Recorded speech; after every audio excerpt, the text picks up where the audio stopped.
Good morning and welcome to the Landmarks Preservation Commission's public meeting and public hearing of October 21st, 2025. We're going to begin by taking attendance, and I'm going to ask our General Counsel, Mark Silberman, to call the roll. Vice Chair Master. Here. Commissioner Chen. Yeah. Commissioner Chu. Here. Commissioner Ginsburg. Here. Commissioner Goldblum. Commissioner Ikwembe. Here. Commissioner Jefferson. Commissioner Mann. Here.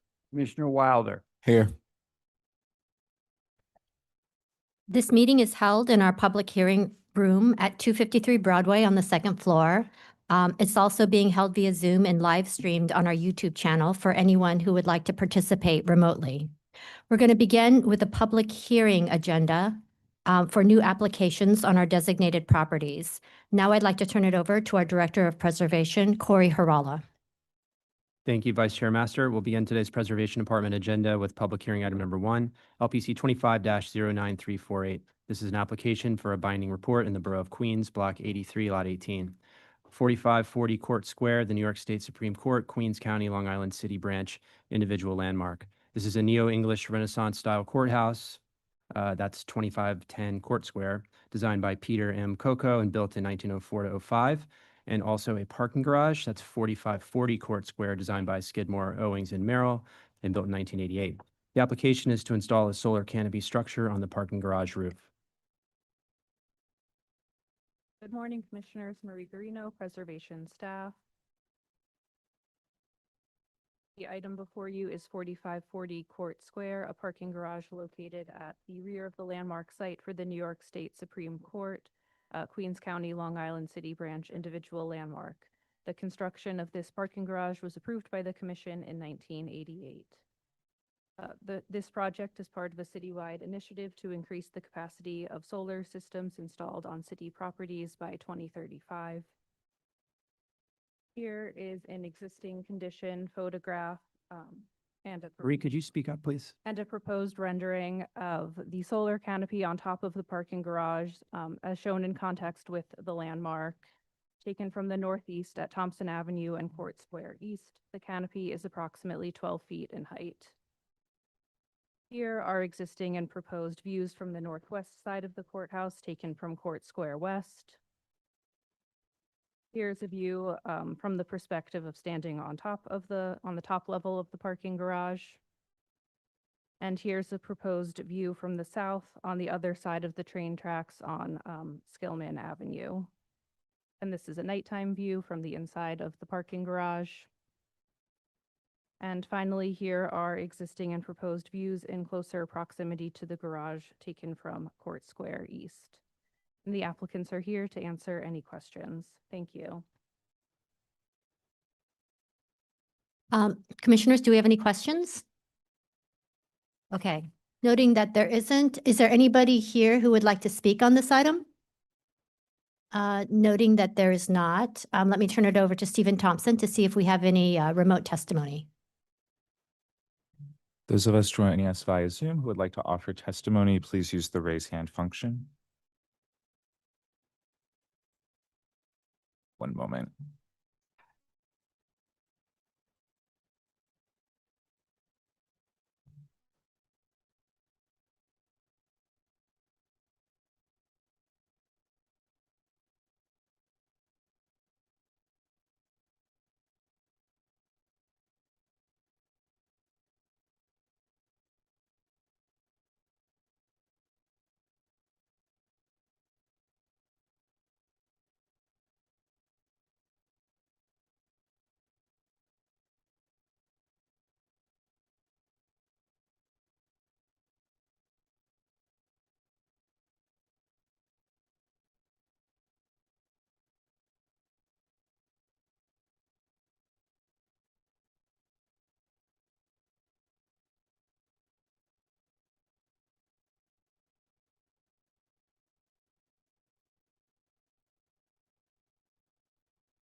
Seeing no remote participants with their hand raised, that we do not have any Zoom testimony.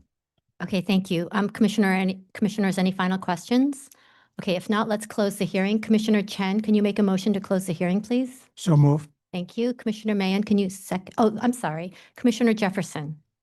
Up on page, a very interesting design. And yet, when I look at, it doesn't have a page number. The end of, doesn't have a page number. There's an exposed steel portion. Go to the next slide.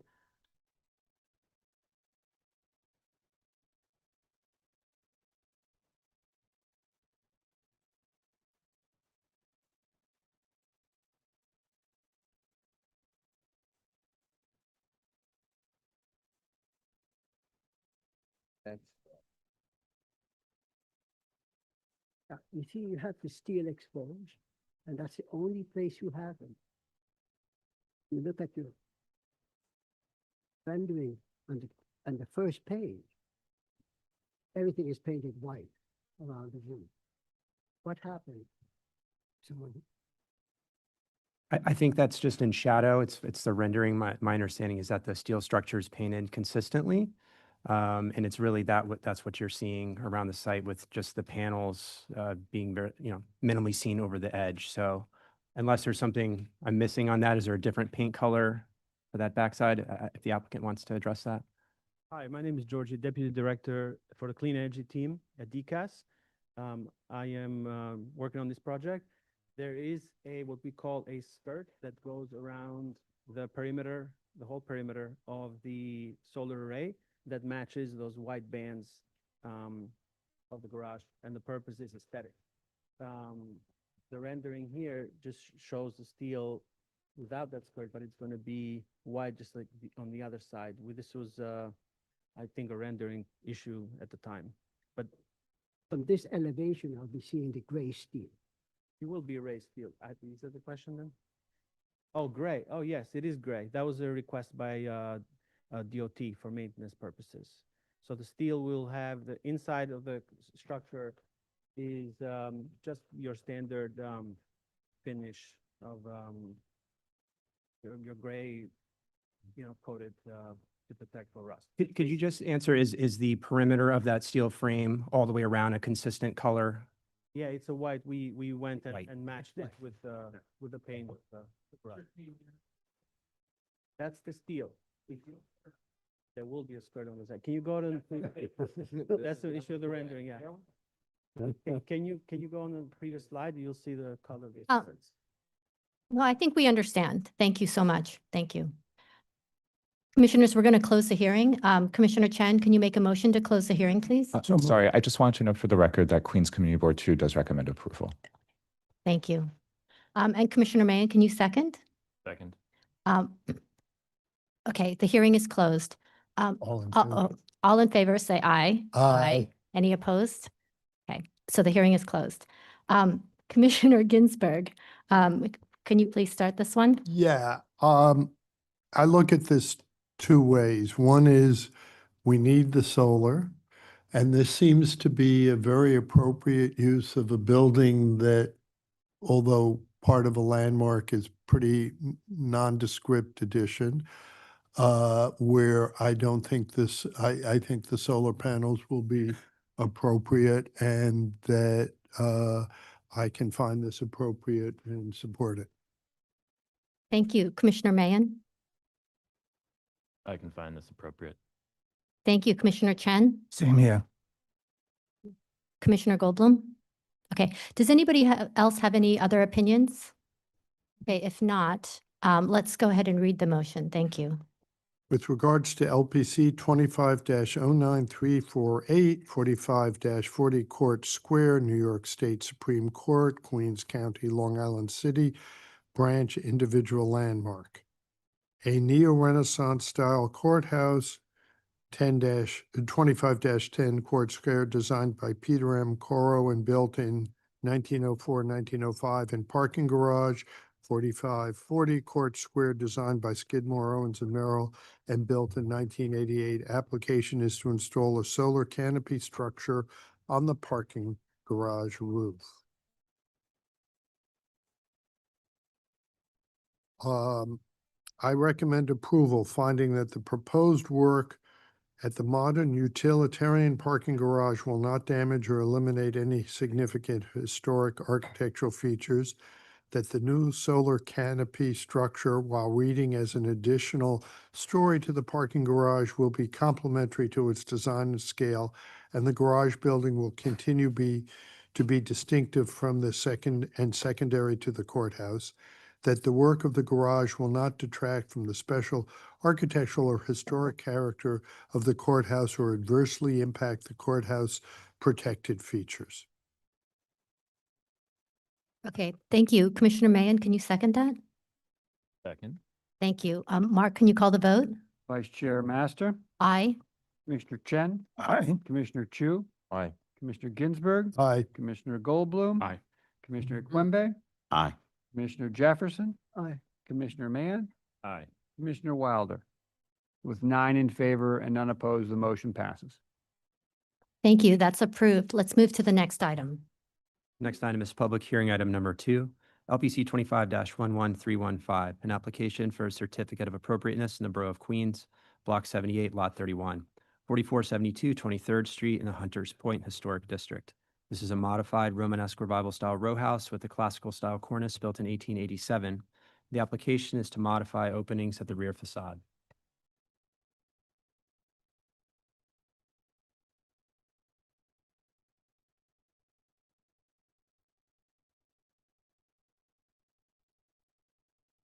Good morning. I'm James Schaefer.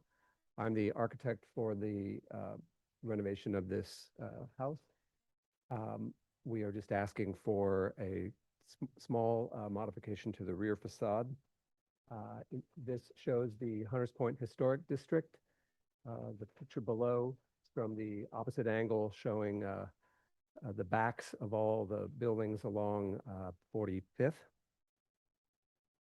This is another aerial shot showing our building with the spot marked for the facade that we will be modifying. The lower one shows the only spot where the rear of this building is visible from a public way. And this public way is in the district, and it's a very acute angle that you can see from a spot where there is I think a car park and a backyard there. This is from that view from the previous slide. On the left, you can see sort of outlined the rear facade. On the right, you can see it blown up, that spot there. This is the rear facade in question. The work we're proposing is on the lower of the floors you see here, which would be the parlor floor or first floor of this building. The picture on the right is the basement floor, which is not being, there's no modification proposed. And then these are the proposed, existing and proposed facades. We would like to replace a double hung window and a, I think, obviously modified door. I'm not sure when this was installed, with a larger door window assembly. The edges of it will align with the windows above, and it will give access to the rear deck and a view throughout the backyards, which if you go back, you can see this building looks straight down the backyards of everybody. So this gives the client, the owner, a very good view. We have some details of the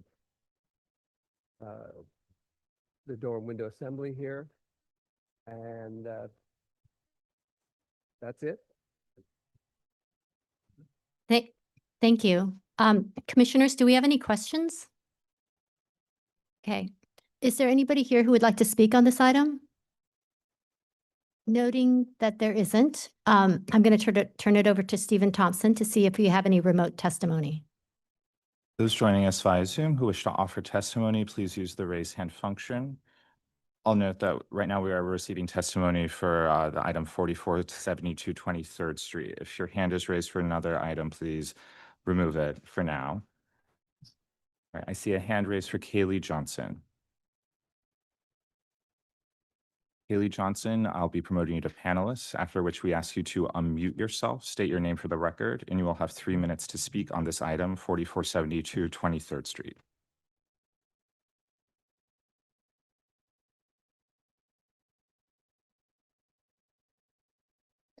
Hello, Commissioners. My name is Kaylee Johnson, speaking on behalf of the Historic Districts Council. HDC finds this proposal inappropriate. This appears to be an intact row with regular sets of punch symmetrical openings. Normally, we are open to modifications at this level, but the configuration of the rear facade is asymmetrical and the proposed window and door are completely disconnected from its own deck. Additionally, there is no elaboration on how the existing brick will be treated with the new openings. Thank you. Our next speaker will be Christina Conroy.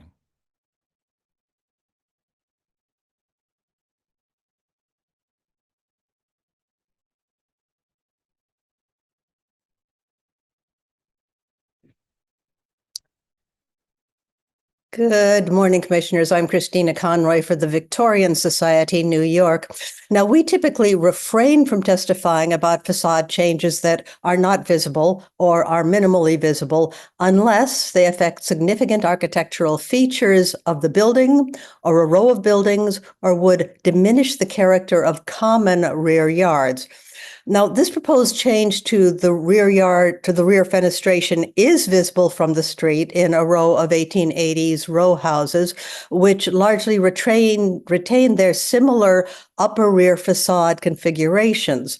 The proposal seeks to remove a historic double hung parlor level window which features a brick round arch matching others along the row.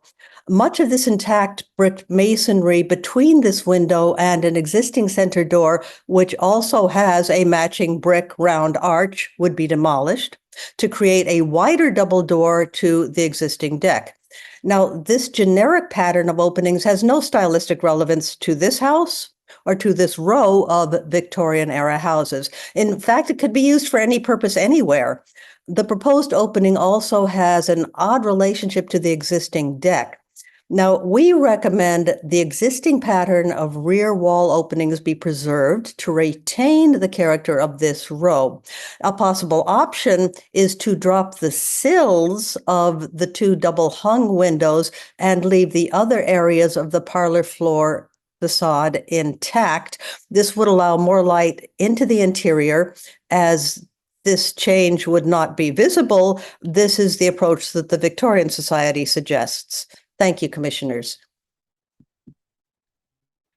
Thank you for your testimony. Anyone else joining us via Zoom who wishes to speak on this item, please use the raise hand function. Seeing none, I'll note for the record that Queens Community Board 2 recommends approval. Thank you. Would the applicant like to respond to any of the comments?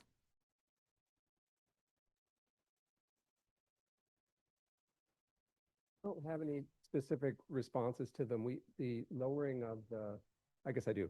The lowering. Can you of the speak into the existing mic, windows- please? Can you speak into the The mic? lowering of the existing windows would not work. There's a kitchen being installed on the right of this floor where the double hung window is shown in the after image. So we have counters there, so we won't be lowering that. The only response we have is that while it is visible from the public way, it's very difficult to see from the public way. It's a very small sliver of this, and this is one of 5 buildings on 23rd that are in the district. All the rest of them beyond this are not in the district. So, and there are other buildings in the district that you can see from the public way that have modifications on lower floors, extensions and decks. So we feel that while it is visible, it's just minimally visible. Thank you. Commissioner, any final questions? Commissioner Ginsburg? Did you look at, or is the reason you couldn't have kept the left window and centered the new doors under the middle window so you were less disruptive to the facade? I'm not sure I understand. Keep the left window. Well, in other words, the window on the left facing it now, there is the original, the current configuration has windows on either side and a door in the center. if you kept the window on the left side and you may want a bigger door, modified the center opening centered on the center window, it would be less disruptive to the facade. Did you look at that? Didn't, but again, because there's a kitchen on the right-hand side, so the door, as shown in the after image, the far right of the opening, right up against where our counters are going. So this is more of a reflection of the use of the space inside. Thank you. Okay, thank you. Let's go ahead and close the hearing. Commissioner Goldblum, would you make a motion to close the hearing? So moved. Commissioner Jefferson, can you second?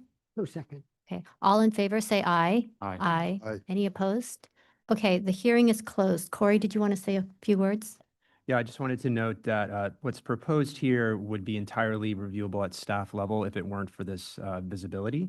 And I also would sort of characterize this as barely meeting the standard of minimally visible per our rules specific to this section, meaning the next house in and beyond, we would definitely consider to be not visible for a similar alteration at this floor level.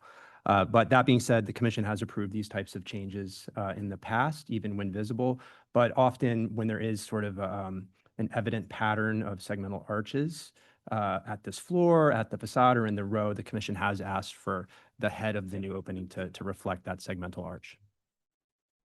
Thank you. Commissioner Chen, would you like to start this discussion? Yeah, I think that even though we have approved many of times, I find that I think the segmented window, if it can be restored or added in the center portion of that enlarged opening, that will help the case. Thank you. Commissioner Goldblum?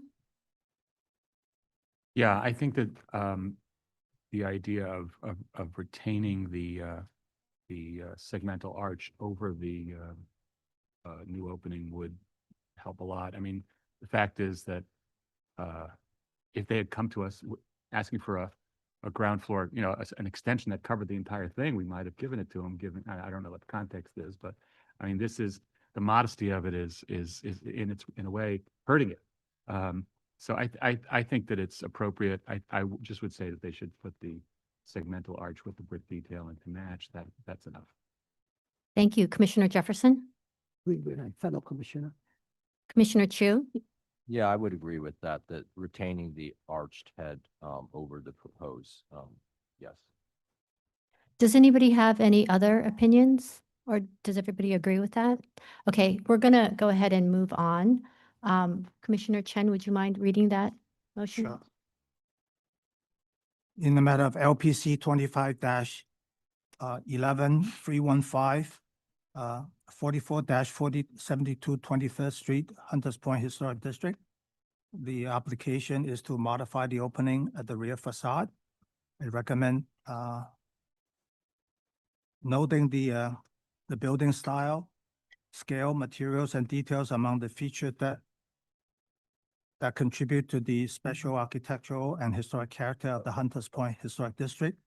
I recommend approval with modifications, finding that the proposed combined window opening at the rear facade will only be minimally visible at an oblique angle through a gap in the street wall and will be partially obscured by existing rear yard accretions in the foreground. That only the two northernmost openings at the parlor floor will be combined, thereby maintaining a high solid to void ratio of masonry typical of rear facades on this block. That the simply designed assembly of operable and fixed doors with a black finish will be harmonious with the existing fenestration at this secondary facade. However, I find that the houses in this row retain a high intact pattern of segmental arch-headed openings with brick headers at the visible rear facades. Therefore, I recommend that the brick segmental arch be incorporated above the combined opening. Thank you. Commissioner Goldblum, can you second that motion? Second. Thank you. Mark, can you call the vote? Chair Master, Aye. Commissioner Chen, Aye. Commissioner Chu, Aye. Commissioner Ginsburg, Commissioner Goldblum. Aye. Commissioner Cumby, Aye. Commissioner Jefferson, Aye. Commissioner Mann, Aye. Commissioner Wilder. Aye. With 9 in favor and none opposed, the motion passes. Thank you. That's approved. Please continue to work with staff. Okay, now we're going to move to a public hearing research item. We have 2 proposed new historic districts in Flatbush, Brooklyn, the commissioners voted to calendar last June. I'm going to go ahead and turn it over to our research department and Margaret Herman.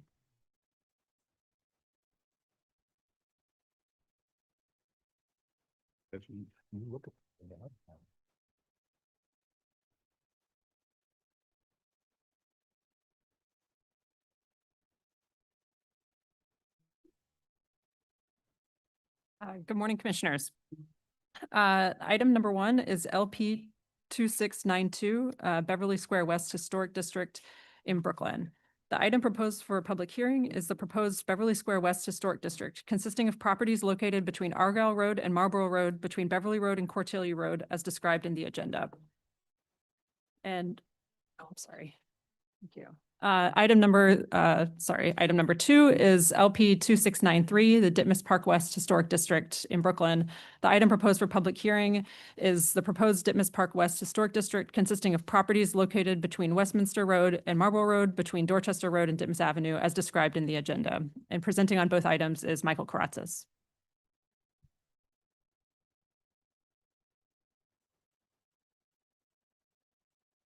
Good morning, I'm Michael Karatzis of the Research Department presenting the proposed Beverly Square West and Ditmas Park West Historic Districts, 2 well-preserved districts of freestanding houses built almost entirely between 1895 and 1910 in the historic suburban section of Flatbush, Brooklyn. The proposed Beverly Square West Historic District contains 119 houses along Beverly, Argyle, Rugby, and Marlborough Roads, bounded by Beverly Road on the north and Cordelia Road on the south. Oh. Can't hear. Okay. Is this better? Okay, sorry about that.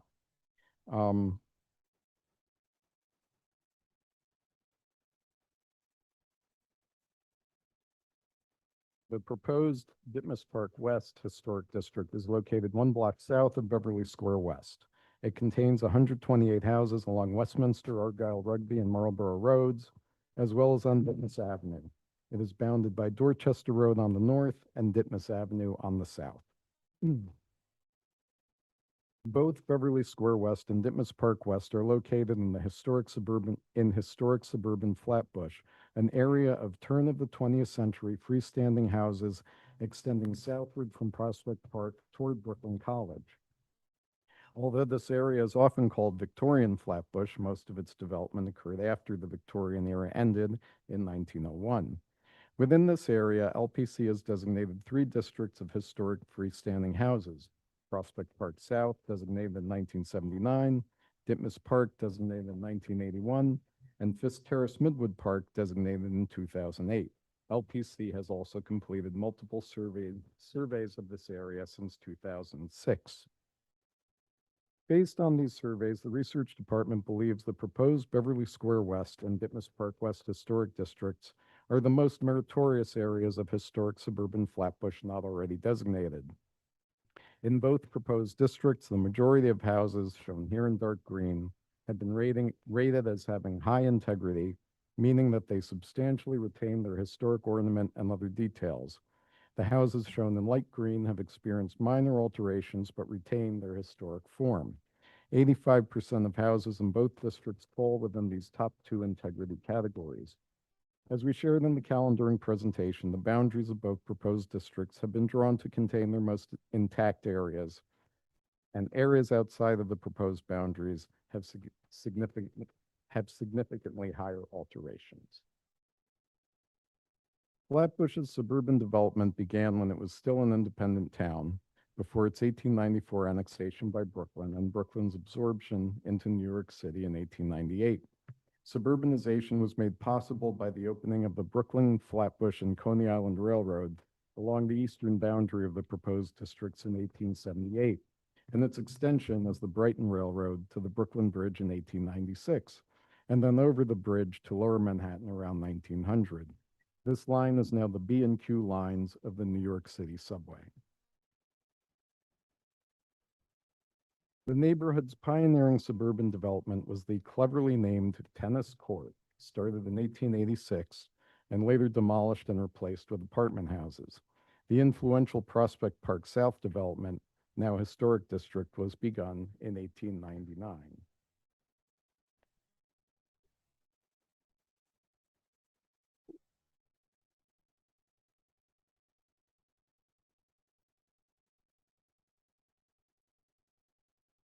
The development of Beverly Square West began even before that of Prospect Park South, as local builders and individual homeowners began constructing houses within the northern portion of the proposed district in 1894.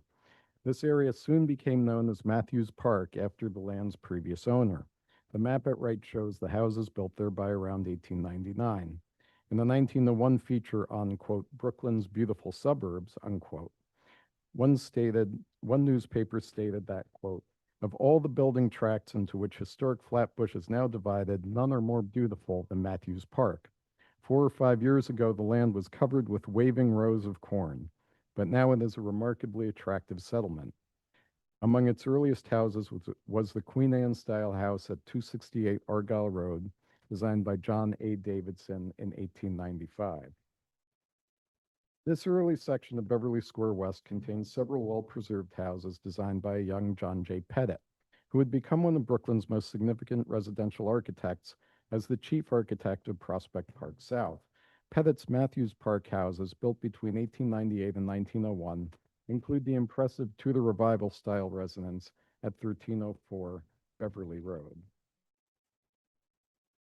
As shown on the 1899 map, the southern portion of the proposed district was a separate parcel of land that remained undeveloped for several years after construction began in Matthews to the north.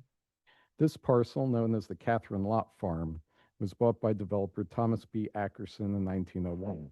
The view in the image on the left above is indicated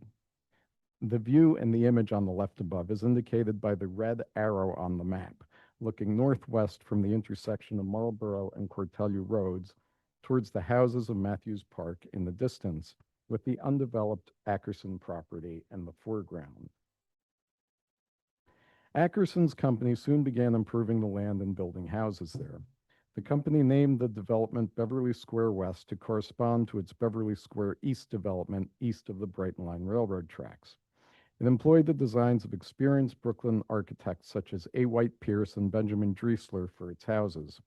Ultimately, the Beverly Square West name would come to encompass the entire area, including the section formerly known as Matthews Park.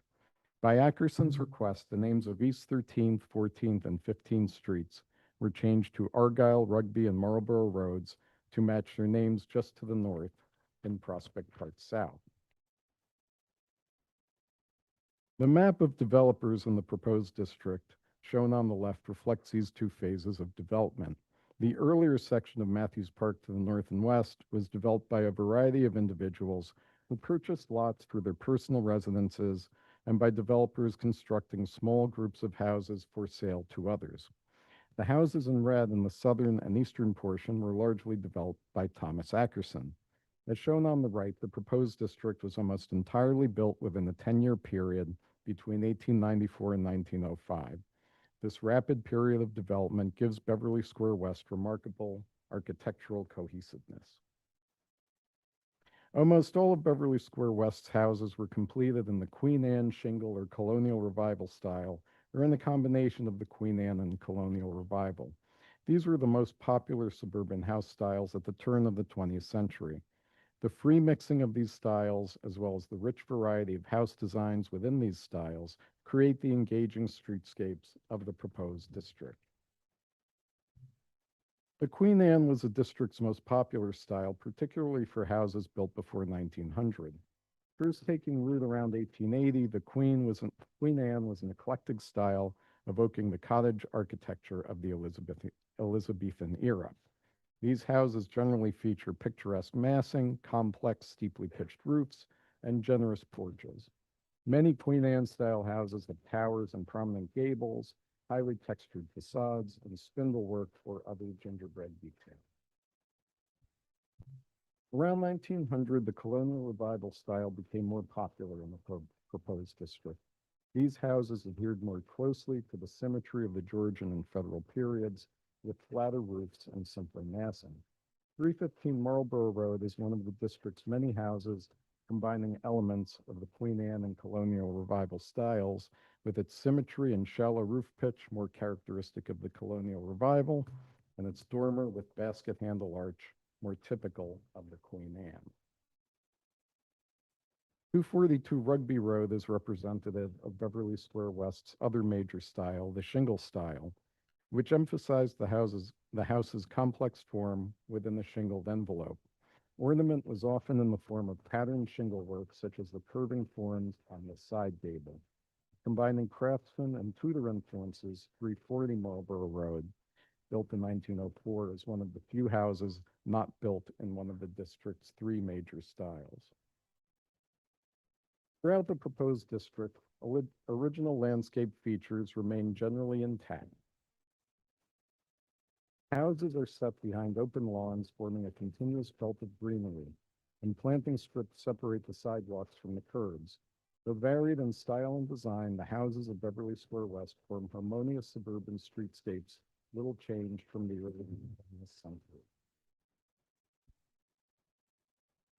The proposed Ditmas Park West Historic District is located 1 block south of the southern boundary of Beverly Square West. It is just west of the existing Ditmas Park Historic District, which is partially shown within the blue line. The space in between is the Brighton subway line. Ditmas Park West was a project of Louis H. Pounds and his Manor Realty Company. In 1902, Pounds purchased the former John Ditmas farm, which had been farmed using the labor of enslaved people into the 19th century. The property was bisected by the Brighton Railroad, extending from Coney Island Avenue on the west to Ocean Avenue on the east. Soon after acquiring it, Pounds began developing the portion east of the railroad line as an exclusive suburb called Ditmas Park, and the land west of the railroad as a separate, though related project, Ditmas Park West. Unlike Ditmas Park, which was marketed to the elite, Ditmas Park West was intended to fill the need for, quote, dwellings of moderate cost in a select neighborhood with good permanent street improvements, unquote. Rather than build the houses himself, Pounds sold off parcels to individual developers with deed restrictions intended to protect the development's leafy residential character. These restrictions required that all construction within Ditmas Park West be exclusively of two-story single-family houses, set back from the street and costing not less than $4,000. Flat roofs, fences, and terraces were prohibited, as were manufacturing and commercial activities. Developers rushed to construct houses in Ditmas Park West. Soon after Pounds opened the property to development, large portions were purchased by builders like Walter Lusher, who designed and constructed all of Marlborough Road within the proposed district, and Harry Grattan, who built almost all of Rugby Road to designs by architect Arlington Isham. Other major developers included Daniel Lauer, who built 16 houses on Westminster Road, including number 466, and William Sawkins, who constructed 21 houses, including 501 Westminster Road, along Argyle and Westminster Roads and Ditmas Avenue. As in Beverly Square West, Ditmas Park West possesses strong architectural and historical cohesiveness due to its rapid development and uniform building type. All but 2 of its houses were constructed between 1902 and 1910. The remaining 2 were built in the 1920s. Ditmas Park West's houses are similar in design to those of Beverly Square West, with almost all completed in the Queen Anne shingle or Colonial Revival style, or in the combination of the Queen Anne and Colonial Revival. As in Beverly Square West, the Queen Anne style, represented by 447 Westminster Road, was the most popular style here. The Colonial Revival style 513 Rugby Road was designed by Arlington Isham, who designed about half the houses in the proposed district. With its curving shingled surfaces, 499 Rugby Road is an excellent example of the shingle style. Although all of the houses in the proposed district were built as single-family houses, many were converted to two-family houses by 1950, such as 496 Argyle Road which was occupied by two small, unrelated families in 1950. In both Ditmas Park West and Beverly Square West, many garages were built at the rears of the houses. The garages are shown on these maps in orange. Most are at least partially tucked behind their houses, especially along the north-south roads. Most of the garages are modest concrete block structures with hipped roofs built between the 19-teens and 1930s. Their visibility varies, with many largely obstructed by their houses or by fences and foliage. Today, the historic landscape features of Ditmas Park West remain largely intact, contributing to its lush suburban feel. Front lawns remain continuous and open in front of houses dating from the first decade of the 20th century. As was typical of suburban flatbush developments, all of Beverly Square West and Ditmas Park West's homeowners during their early years were white, and the homes were generally occupied by single families, sometimes employing servants, until the Depression, when many families began to take in lodgers. Although both Ditmas Park West and Beverly Square West were impacted by Brooklyn's population losses of the 1960s and 70s, both districts benefited from the renewed interest in historic neighborhoods that came with Brooklyn's brownstone revival of the time. Walking and house tours started by the 1980s were crucial in increasing awareness of these areas' rich architectural history.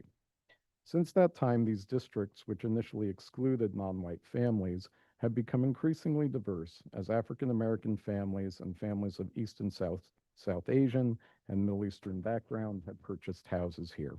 The districts also have a substantial Jewish community, which first took root by the 1930s. Today, both Beverly Square West and Ditmas Park West historic districts maintain their cohesive streetscapes of architecturally distinctive freestanding houses and remain much as they were in the early 20th century. Thank you.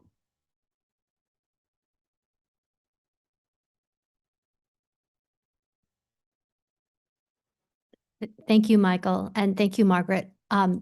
Commissioners, do we have any questions? Okay, Commissioner Goldblum? A quickie, is there, considering other districts of a similar quality, is there any pattern to or any pattern to fences or gates or stone walls at property lines here? You noted that the sidewalks seem to just roll right into the landscaped area. Is that considered would you describe that as a defining or a significant quality of the neighborhood? So the fences in the original plan and the restrictions were prohibited, and that's been, although not legally, I'm not sure about the legality of whether they're prohibited now. Those restrictions expired in 1925, but the districts remain very open to this day. Thank you. Thank you. Any other questions? Okay. So I think we're going to move to testimony. I think we're going to start with a remote testimony. Stephen, I think we have a councilman on. We have Assemblymember Robert Carroll. Assemblymember, I'll be promoting you to panelist, after which we ask you to unmute yourself, state your name for the record, and you will have 3 minutes to speak.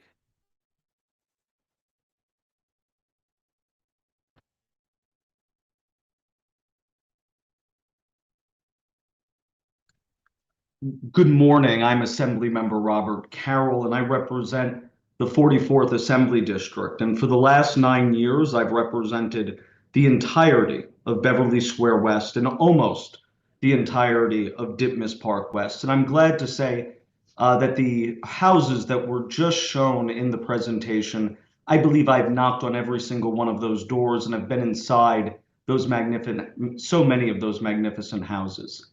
And I am pleased to support the proposal to landmark these historic neighborhoods. But I would like to note that I believe this current proposal falls a little bit short because it does not protect the entirety of Beverly Square West and Ditmas Park West. And the entirety of these micro neighborhoods are worthy of historic protection. The houses that have been left out are equally worthy, equally historic, and well preserved as those that have been included. And those include the blocks of the south side of Beverly Road, which I would like to note to the question before. There are beautiful stone columns and pillars along Beverly Road that are gateways to this neighborhood, as well as Marlborough Road. The homes on Westminster and Stratford are indistinguishable from those on Marlborough Road and Argyle Road, and all the courts, Lewis, Matthew, and Slocum. They deserve protection. They are of equal nature. And most importantly, they preserve the entire micro neighborhood as they were built 130 years ago.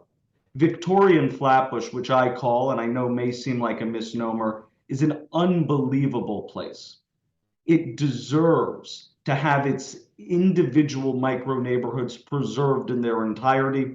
Those houses that have been left out are of equal historic nature, and they have not been altered to such a state that they do not become worthy of protection. And so I urge you to support the proposal before you today, but I urge you to amend it to include the entirety of these neighborhoods so that we can make sure that they are preserved for generations to come. Thank you so much.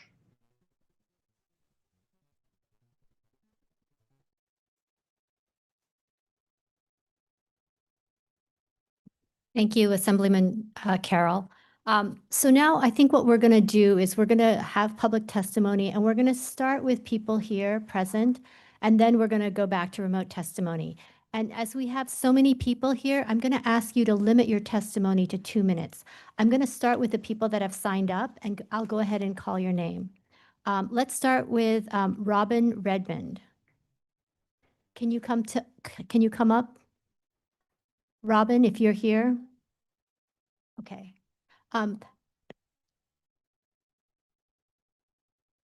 Oh, right there at the podium. Thank you. Good morning, and thank you for considering both Beverly Square West and Ditmas Park West for landmarking. My name is Robin Redmond, and I'm the Executive Director of the Flatbush Development Corporation, a community development organization proudly celebrating 50 years of preserving neighborhoods and strengthening Flatbush. I'd like to thank Councilmember Rita Joseph, I'm not sure if she's here today, for her support in being a staunch advocate for the landmarking of both Beverly Square West and Ditmas Park West. Victorian Flatbush is home to 11 neighborhood associations, 5 of which are already landmarked: Auburn Park, Kenmore Terrace, Prospect Park South, Ditmas Park, Midwood Park, and Fisk Terrace. Today, we are here to ensure that Beverly Square West and Ditmas Park West join them, getting us that much closer to completing the quilt, a picture of our historic community. Victorian Flatbush holds one of the largest concentrations of freestanding wood frame Victorian style homes in the country. In 2012, FDC submitted a proposal we called Complete the Quilt, envisioning Victorian Flatbush as a beautiful quilt with a few missing patches. Today, we are one step closer to completing that quilt. Flatbush was designed as a commuter suburb for a middle class and officially became part of Brooklyn in 1894. The developers of Beverly Square West and Ditmas Park West, Lewis Pond, John Sawkins, and T.B. Ackerson intentionally created communities within walking distance of Manhattan-bound trains. Today, as reflected in the overwhelming number of testimonials submitted in support of landmarking Beverly Square West and Ditmas Park West, pride of home ownership remains strong. Both neighborhoods share the same vintage architectural character, 2 to 3 story freestanding wood frame homes in Dutch colonial or Queen Anne style, with clapboard or shingle siding, pitched roofs, stained glass windows, and welcoming front porches that foster community connection. Every home was planned with a tree planted in front, giving us the magnificent centennial tree-lined streets we treasure today. In Ditmas Park West, that tradition continues each year with the Arbor Day volunteer tree planting celebration. a perfect symbol of the community's enduring stewardship. And while Flatbush contains one of the largest concentrations of freestanding Victorian homes in the nation, Ditmas Park West is also home to one of America's first two-family houses, a unique architectural and cultural contribution worth preserving. Landmarking these neighborhoods is not just about protecting buildings. It's about honoring the people, the history, and the community spirit that defines Flatbush. Thank you for your time. Thank you, Robin. Just a quick note, in public testimony, we're going to be starting with the Ditmas Park West and then moving on to Beverly Square West next. The next speaker that we have is Jeremy Woodoff.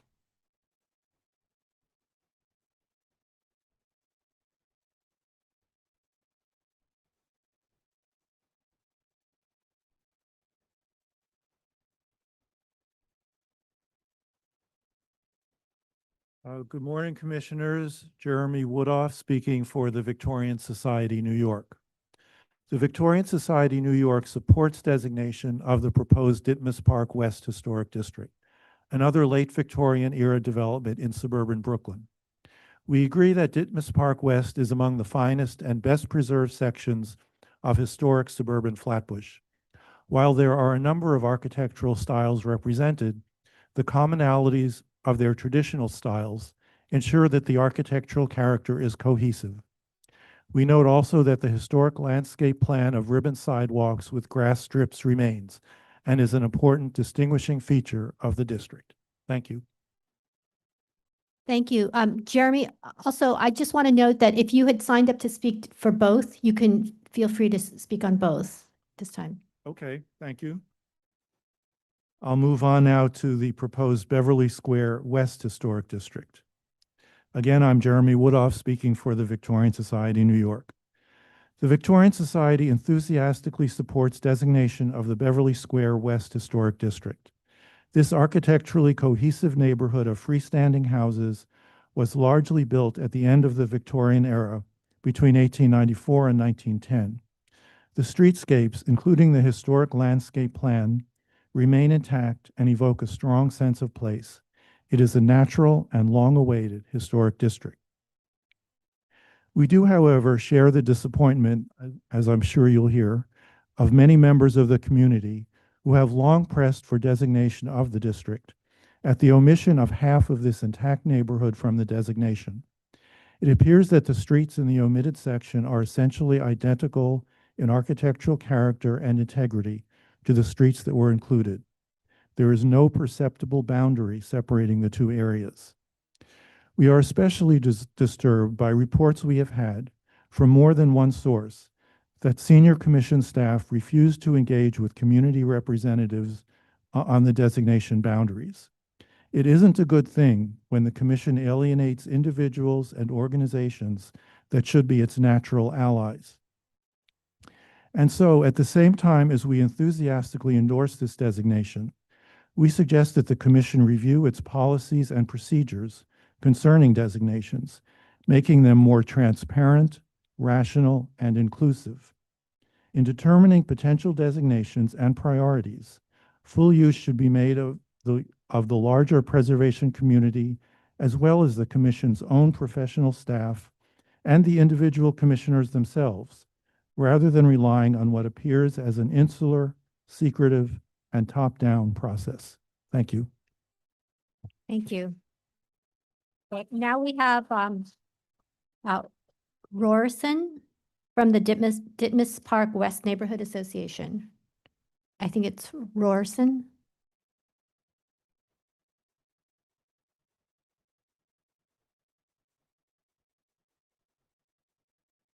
Hi, good morning. As we've heard, Ditmas Park West is defined by its freestanding homes in styles like Dutch Colonial, Queen Anne. Oh yes, Rogine, Ford from Ditmas Park West. Set back from the street by gardens and framed by a consistent rhythm of porches, roofs, and trees. And that character was intentional. In 1903, developer Louis Pounds, later Brooklyn Borough president, envisioned a vast park-like setting where architectural variety would coexist within a unified plan. And that vision still shapes the neighborhood of Ditmas Park West today. homes, gardens, and street trees working together to form one of New York State's most intact examples of an early planned residential design. And since 1978, the Ditmas Park West Neighborhood Association has carried that legacy forward. Neighbors have restored original porches, stained glass, and woodwork, preserving the artistry and the human scale that define the district. And of course, you can't talk about Ditmas Park West without talking about our trees. Pound's 1903 planting plan was one of the first examples of coordinated green infrastructure in a residential community. And the native species like oaks, lindens, and maples that Pounds chose more than a century ago are echoed in the varieties that are maintained and planted today. Today, Ditmas Park West maintains a vibrant, diverse neighborhood that continues to evolve while honoring our roots. We're home to the Flatbush Development Corporation, joyful block parties, porch concerts, and annual street tree care events that capture Brooklyn's civic spirit. By designating Ditmas Park West as a landmark district, the Commission would protect one of New York's most successful examples of planning and ensure this story continues for generations to come. Thank you. Now what I'd like to do is I'd like to call up the next three speakers in this order. We're going to first hear from Alana Wilson, and then Al-Sayed Alabalani, and then Nagla Bering. So we'll start with Alana Wilson.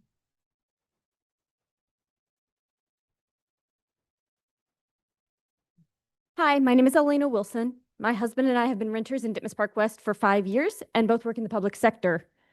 I want to start by asking everyone to summon a mental image of your neighborhood. Think about the sidewalks and crosswalks you travel every day, the familiar faces and things that spark joy. Much of what comes to mind for many are likely the experiences and relationships on our block, because much of our lives are lived at the block scale. Anecdotally, I've seen folks find friendship, love, jobs, and resilience to life's unexpected events on their block, because these neighbors are the ones we are most likely to build social bonds with. Examples of when I've found or offered help on my block include flooding, blackouts, emergency childcare, and more. Intentionally or not, these two proposed historic district designations are a way for 7 of the most well-resourced blocks in CD 14 to functionally opt out of not just the city of yes for housing opportunity, but the possibility of connection with new neighbors who may be different. These blocks are 98% single-family homes with residents that are 70% more white and 75% less likely to be renters than the rest of our district. All are between a 0 and 10-minute walk to a Q station. If designated, these would be in addition to the 30 well-resourced single-family blocks in our district that are already designated. Finally, less than 7% are even subject to updated zoning for 3-story multifamily based on City of Yes. To me, this 7% is our neighborhood doing our small part to simply be open to modest change. I understand the fear of change. I also see the bigger picture and a longer time horizon. I see a future where I can age in place in an ADU that used to be a garage, where a more diverse mix of block neighbors become our friends, where a quaint cluster of corner apartments enable my husband and I to achieve our dream of owning a home with a bit of outdoor space. Our community board this year is asking DCP for help enabling more middle-income housing, and I think this designation is in direct conflict with that. Instead, we need to find ways to encourage intentional design while allowing for the creation of housing. An example is form-based code at the district scale. I urge you to reject the designation in its current form. Because of the depth of our housing crisis, our desperate need to give people the opportunity to live near transit, and the precedent it could set that well-resourced blocks may opt out of the evolution of our built environment, even as that evolution is essential for our city to solve the most pressing challenges of our time. Thank you. Thank you. Now we have Al-Sayed Badlani.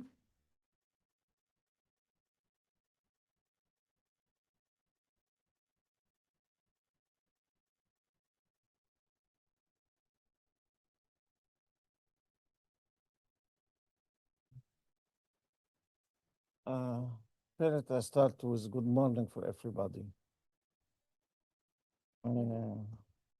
I forget that.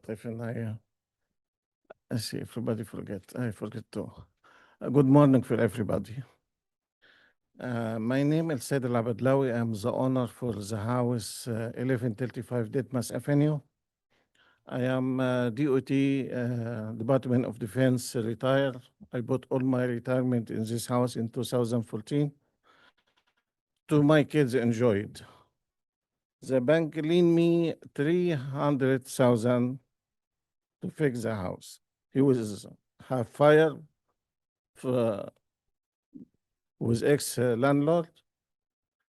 And like you see here in the picture, I sent the picture here for commercial. The house is already demolition. There's already no house there.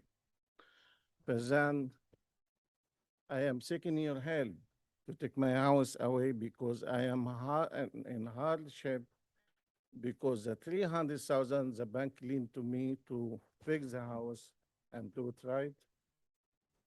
The contractor and my neighbor, they rubbed me off and ran away with the money.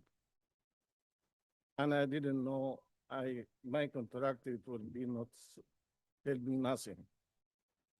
To go through that money and get him back, I have to pay for attorney. And then I totally break down. I have a plan, I have everything, payment, but misleading and lie information using, getting 200,000 violation.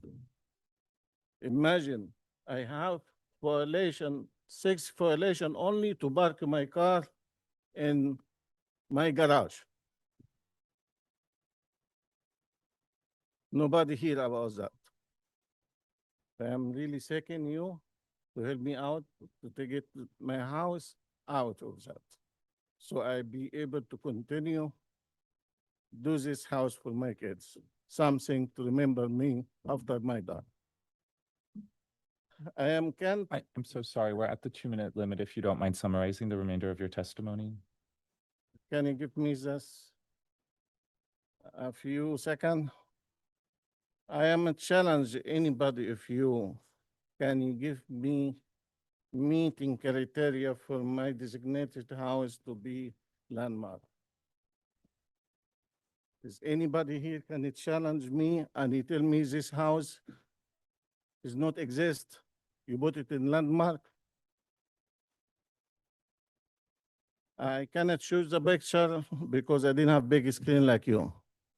But I can I'm so invite sorry. you all Sorry, I'm to come afraid in that my we house. have to keep it to 2 minutes for each. Yeah, but I am a participant. challenge it. I am a challenge somebody to can stand up, tell me one criteria, meet my house. Thank you for your Sir, testimony. I can talk to you outside in a minute. Thank you, sir. Yeah. Okay. Thank you. Now we're going to go on to Nagla Bering. Yes. Thank you. I am also the co-owner of 1135 Ditmas Avenue, aka 520 Westminster Road. My house is demolished and it's under renovation. I have sent the photos earlier, so it does lack the merit to be designed as a historical house. So I would like to be excluded. I want my house to be excluded from the landmark designation.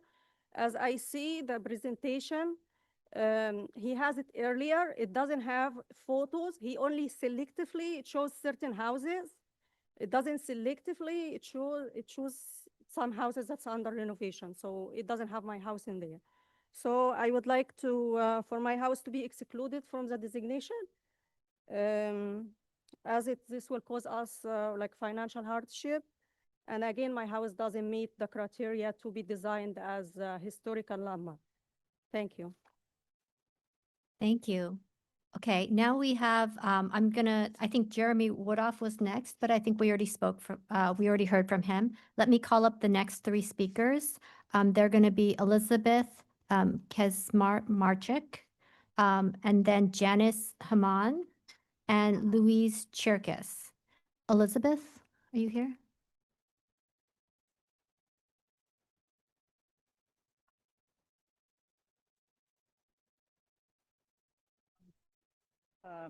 Beverly Square West to speak, and I'm a little nervous. But my name is Elizabeth Kismarzik, and I'm in support of preserving the area proposed by the Landmarks Commission for Beverly Square West. And I'll be really brief. I had a much longer thing. And what I wanted to say is, how often have we rushed to demolish older structures to make way for our current needs, only to regret it later? Visitors coming into our neighborhood for our porch concerts, our community art shows, our porch theater, and even our yard sales are gobsmacked when they come out onto Beverly Road. It's quite a phenomenon to enter a New York City subway in the megapolis of Manhattan and a short time later emerge in Victorian Flatbush. It's an immersive experience of going back in time 100 years. Our residents and neighbors don't take this for granted, which is why we've been fighting so hard to hold on to this irreplaceable slice of all of New York City. It's, that's it, I think. Thank you for listening to me, and I am grateful to the Landmarks Commission. Thank you very much. Thank you, Elizabeth. Okay, next we have Janice. Janice?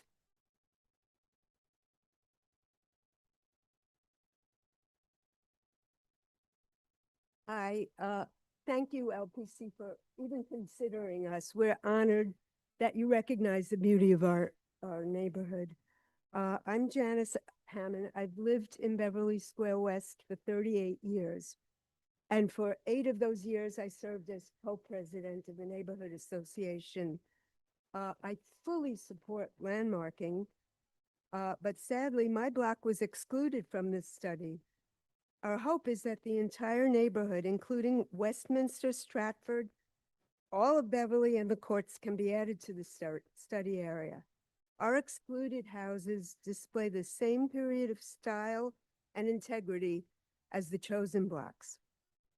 They say that all politics are local. In our divided country, in a world filled with hateful, violent acts, ultimately we live in our small communities. Everyday greetings, watching over those who are weak, sharing joy and sorrow, small acts of kindness, drinks on porches, shoveling a neighbor's driveway, borrowing a coffee maker. These acts make our world a better place and help us feel safe. I live in that kind of place. In Beverly Square West, part of the largest enclave of Victorian homes in the country, we have created a sense of community and kindness.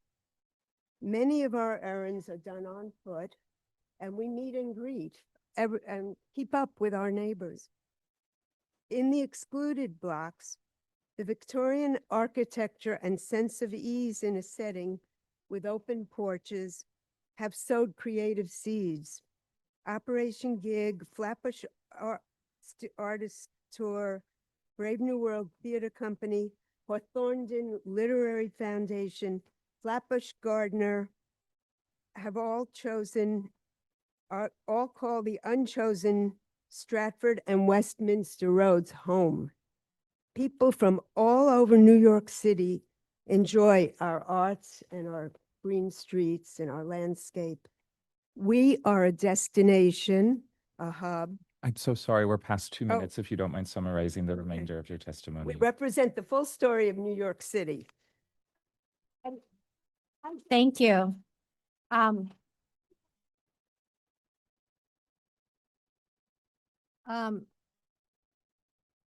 Sure, go ahead. Okay, yeah. Beverly Square West and Ditmas Park West are separated by one street, Cortelyou Road. We consider ourselves one community, and I personally support landmarking Ditmas Park West and the excluded blocks in that area as well. Thank you. Thank you. Thank you. Louise Cherkis? My name is Louise Cherkis. I'm the owner of 1304 Beverly Road. I'm the owner of 1304 Beverly Road, which on your map is the most northwestern home that has the dark green. I present to you Beverly Square West's integral importance in the historical vantage, from the historical vantage point of my house, which looks right across to Prospect Park South. Also, I'm speaking for all of Beverly Road, which would be the full, from the included and the excluded area. Wanted to make one little fact historical. Its first owner had registered its deed in 1892, one Henry J. Robinson. And I provided in something that I wrote to you that you can review a little more information about that. I really wanted to point out that because Beverly Square West and Prospect Park South, they share a seamless sense of place and cohesiveness. And your historian made an excellent discussion about the homes. And I will say one demonstration of this, the Halloween parade of trick-or-treaters that's visualized on the Beverly Square West brochure shows families, people, crowds that come to our area. They don't stop at the middle of Beverly Road just because they've just left Prospect Park South.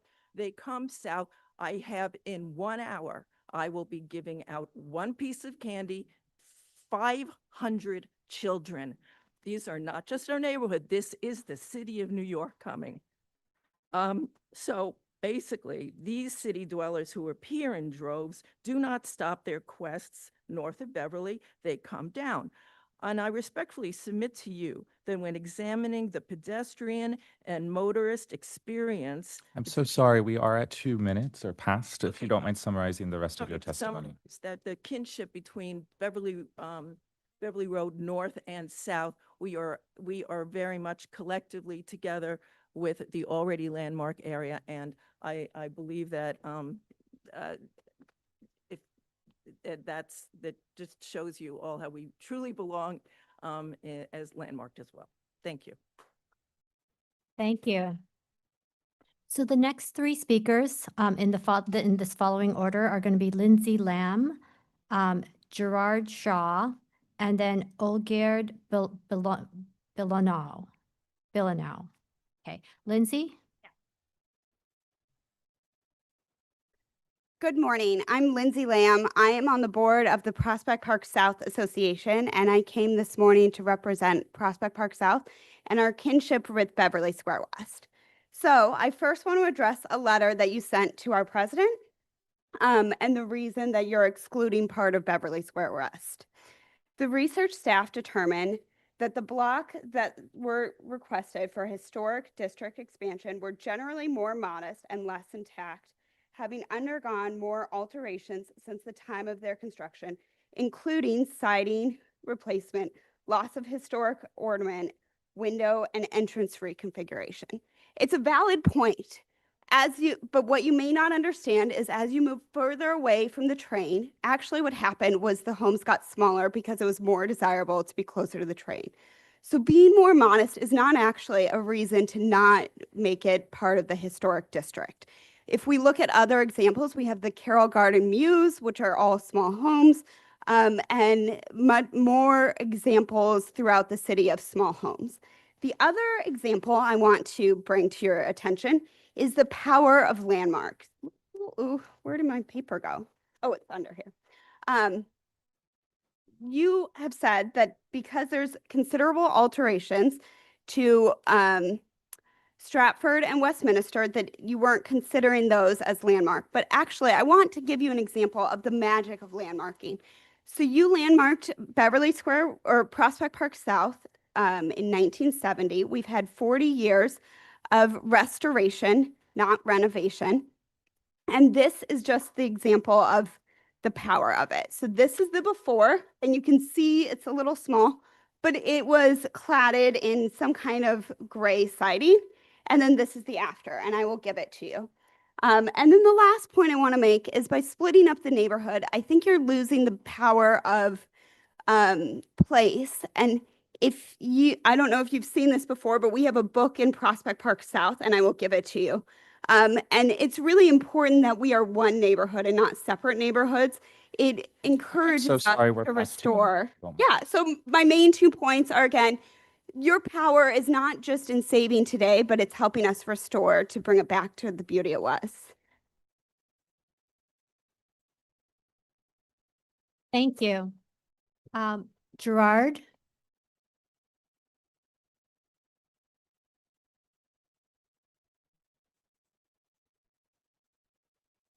Good morning. Thank you for considering the Beverly Square West neighborhood for landmarking. I am Gerard Shaw, and I've been living at 294 Argyle Road between Beverly and Cortelia for 37 lovely years. My block is included in the LPC study. I would like to thank City Council person Rita Joseph for all her help in getting us to this point. I'm here in support of landmarking. I'm here to testify for the proposal. I also wish to express the hope that the LPC will expand the study to include the west half of BSW, notably one half of Beverly Road, plus Stratford and Westminster Roads. I love our neighborhood. I feel privileged to call Beverly Square West home, and I wish to clearly say how very important BSW is to me and my family and to our lives here. I love the unique aspects of our neighborhood. I love all the cultural activities that our neighborhood offers to New York City, the art shows, the porch sales, the house tours, and the live, beautiful sounds of the performing bands, opera, and musical combos. I feel very lucky to have hosted 2 live concerts from our porch this summer. Our front lawn was a gathering place filled with smiling, young, happy families and old people like me, filled with hipsters and toddlers playing and dancing to uplifting music and beautiful heavenly singing. They were truly enriching gatherings made possible by the layout of our neighborhood. I am proud to say that we had 60 of these cultural events this summer. 60. These are moments that I believe we all cherish, that restore our faith in humankind, that bring out human kindness, decency, and compassion. I truly believe it is our homes, our green spaces, our setting that bring out this authentic human interaction and attachment and sense of belonging. These are qualities that we highly value, that we see less and less of in this city and in this world, and that we endeavor to cultivate and offer to the citizens of our city. Sorry, we're past 2 minutes. One last sentence. I urge you all to do what all of us in BSW hope for, that you preserve this gem, this oasis that we call our collective identity, our life here, so that we continue to offer all of this. We all do hope for this from you. Preservation. Thank you. Thank you. Olgerd? Olgerd? Olgerd Bilino. I've lived in Beverly Square West for 15 years as an owner. I'm within the district. I'm for it. I agree with everyone else, and they're serious things, but I know you guys have a long day, so I'll just piggyback on what Luis said about we have Halloween coming up, and one thing we've learned about the landmarking process is one of the values is sense of place, and the porches really define that. I go by the same math, 500 pieces of candy an hour, and if you think we have over 100 houses doing it, we are going to give out in Beverly Square West alone 250,000 pieces of candy. And if you don't include all of Beverly Square West, you know, you're robbing from the children. So Thank you so much. Thank you. Okay, the next 3 speakers are going to be Alice Barrett, Mickey Revenaugh, and Lawrence Bucher. Alice? I am Alice Barrett, proud owner of 220 Westminster Road. I support landmarking Beverly Square West and thank our Councilwoman Rita Joseph for her support. I implore the committee to reconsider the boundaries of landmarking to include the entirety of our block association. I'm here to advocate for the excluded streets as major contributors to the cultural landscape of the city at large. This neighborhood is a godsend to artists and musicians. The spacious homes allow for real instruments, space for easels, potter's wheels, and any number of other crafts. The breadth of the talent in the neighborhood is displayed in the yearly artist tours that attract enthusiasts from across the city. During the pandemic, my husband played his drums instead of clapping at 7 p.m. This morphed into a nightly concert playing for an audience that grew to as many as 80 people a night, eventually evolving into Operation Gig, a concert series going strong to this day. Brave New World Repertory Theater staged To Kill a Mockingbird on Westminster Road to a crowd of 1,000 people. And for several years, they presented Shakespeare on Stratford Road. These homes allow artists to teach their craft to the community's children. An art teacher on Matthews Court mentored many of her students through their high school applications, and at year's end, she beautifully displayed the children's work in her backyard.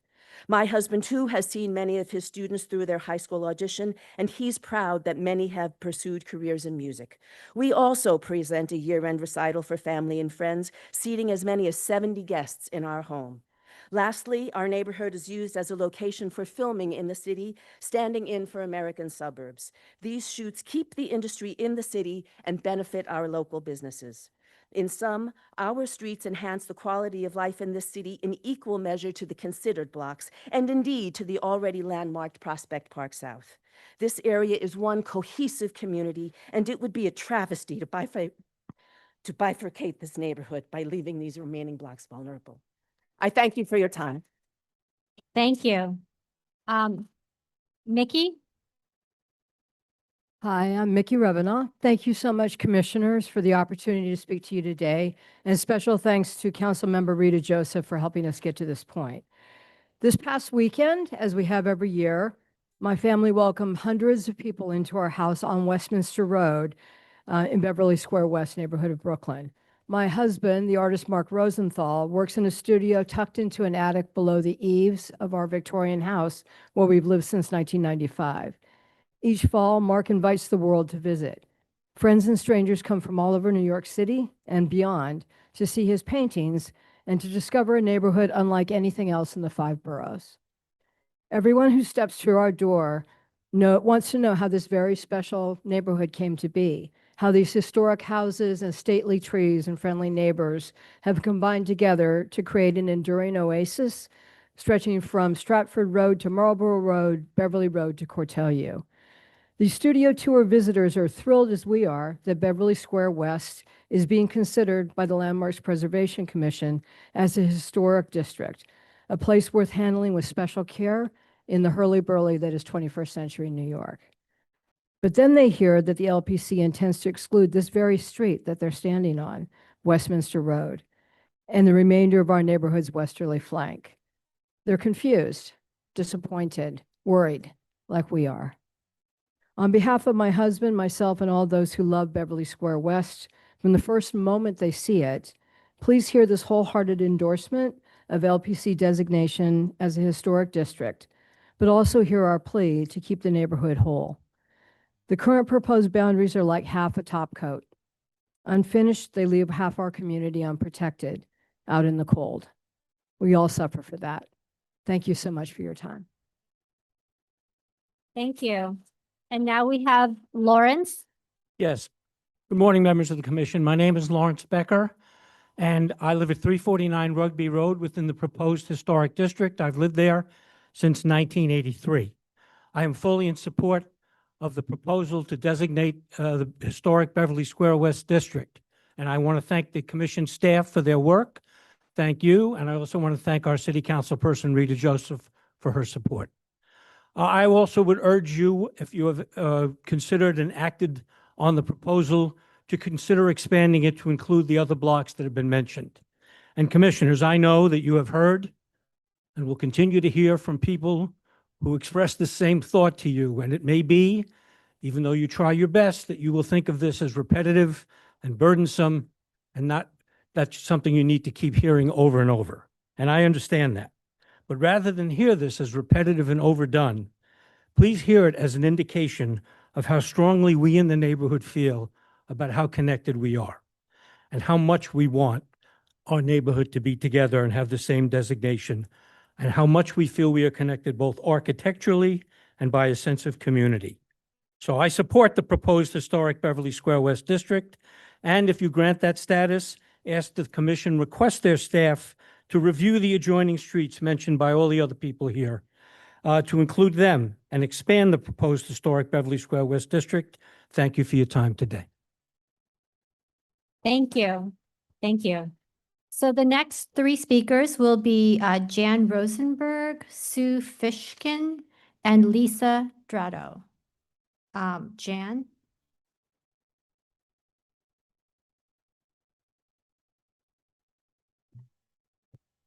Hi, my name is Jan Rosenberg. I have lived at 225 Argyle Road, which is both within Beverly Square West and the more narrowly drawn proposed historic district since early 1986, just under 40 years. I want to thank the commissioners for their consideration. I'm proud to be at this public hearing, and I strongly support the commission's efforts to preserve the historic architectural legacy of our neighborhood. As a decades-long professor of sociology studying cities and neighborhoods at Long Island University's Brooklyn campus, who then became a neighborhood advocate and a real estate broker, I've led many students, visiting scholars, friends, clients, and family members through the Brooklyn neighborhoods I've studied: Park Slope, Fort Greene, Bedford-Stuyvesant, Red Hook, Sunset Park, and others. And I can attest to the strong and unique hold our neighborhood, Beverly Square West, and I could add Ditmas Park West, exert on so many visitors from all over the city, across the U.S., and around the globe. Seeing Beverly Square West for the first time is like stepping into another world. Exactly what the neighborhood's developers had in mind when they designed it as New York's first suburb well over 100 years ago. The distinctive, stunning architecture of the houses combines with the towering trees, the lawns, the sidewalk strips that line the streets to create a powerfully unique and distinct sense of place that the Landmarks Preservation Committee has identified and recognized. I appreciate and applaud your efforts and only hope, like so many of my neighbors, that you will reconsider and expand the boundaries to include all of what has been and looks like our neighborhood for longer than the 4 decades that I've lived there. Please count us all in. Thank you. Thank you. Sue Fishkin? Thank you. Yes, good morning. My name is Sue Fishkin, and I am a proud member of Beverly Square West. It is a small town. When I moved here in 1984, that was exactly how I described it to everyone I met.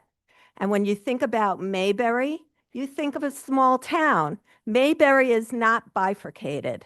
It's complete. The people, everything about it.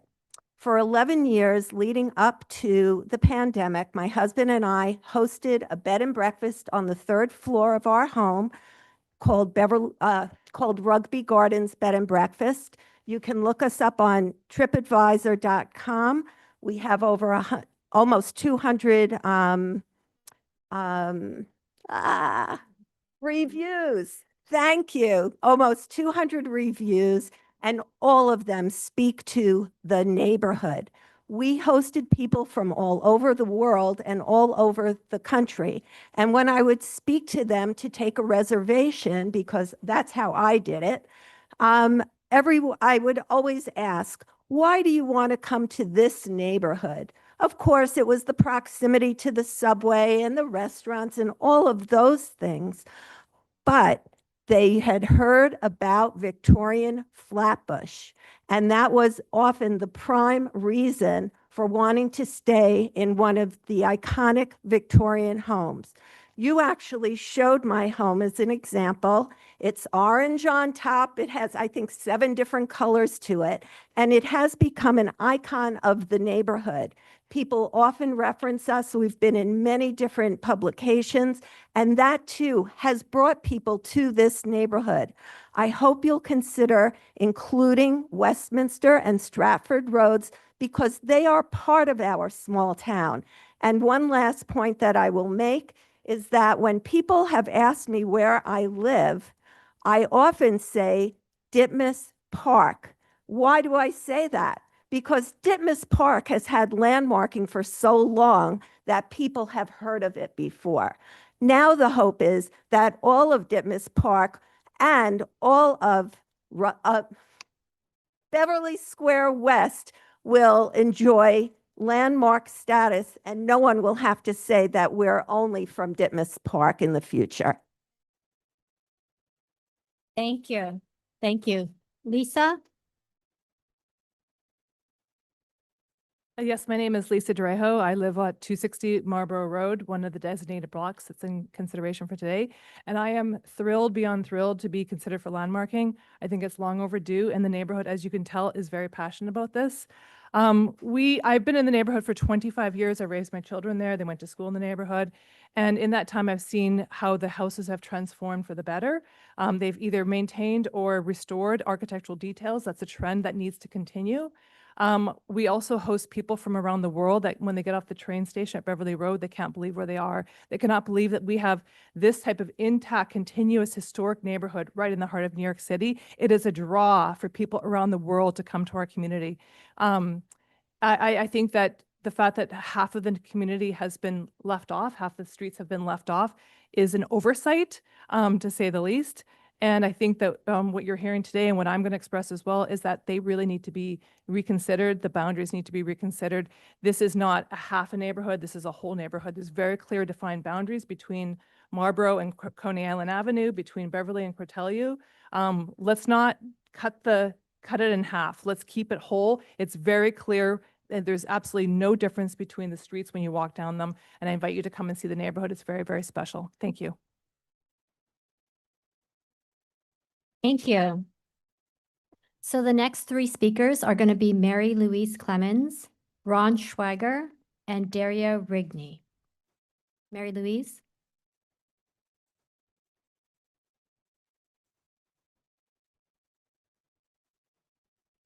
Hi, I'm Mary Louise Clemens, and I was co-president of Beverly Square West for over 8 years.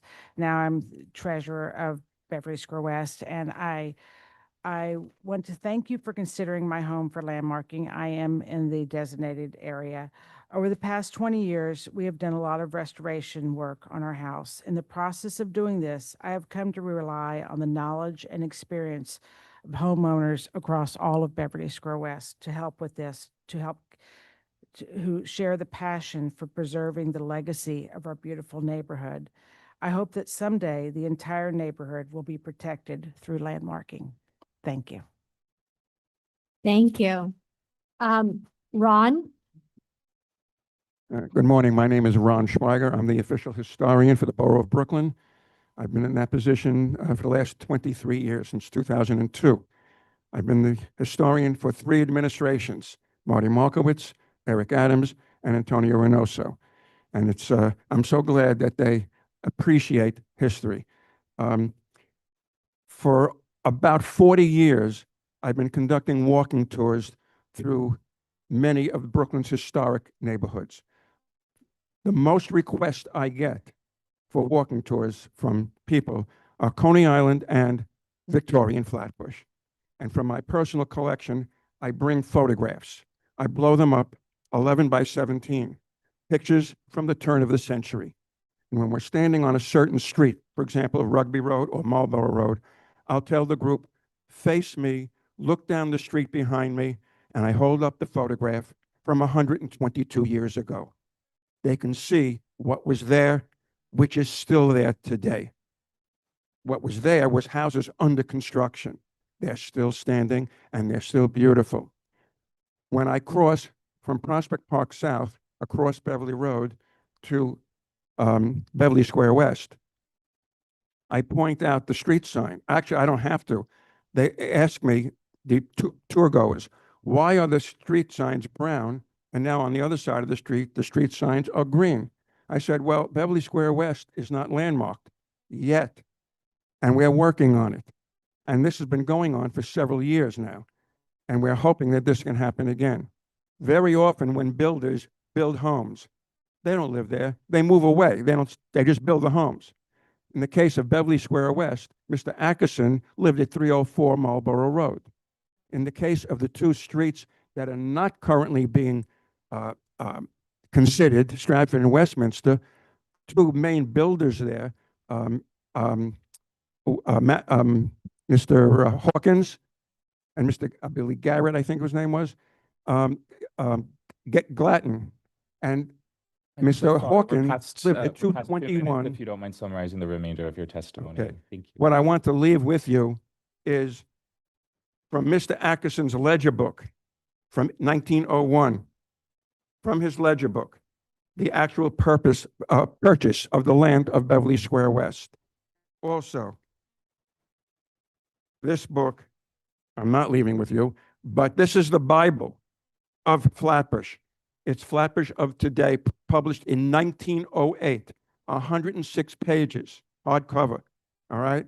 And in it is all the builders and developers, including the women of Flatbush, everything of Flatbush up to 1908. And there are 2 pages in there. I'm so sorry. It's important we grant each speaker the same amount of time. These are the pages of the builders of Stratford and Westminster, and they lived there. This was their home, 221 Stratford. Thank you. Thank you. Okay, Daria?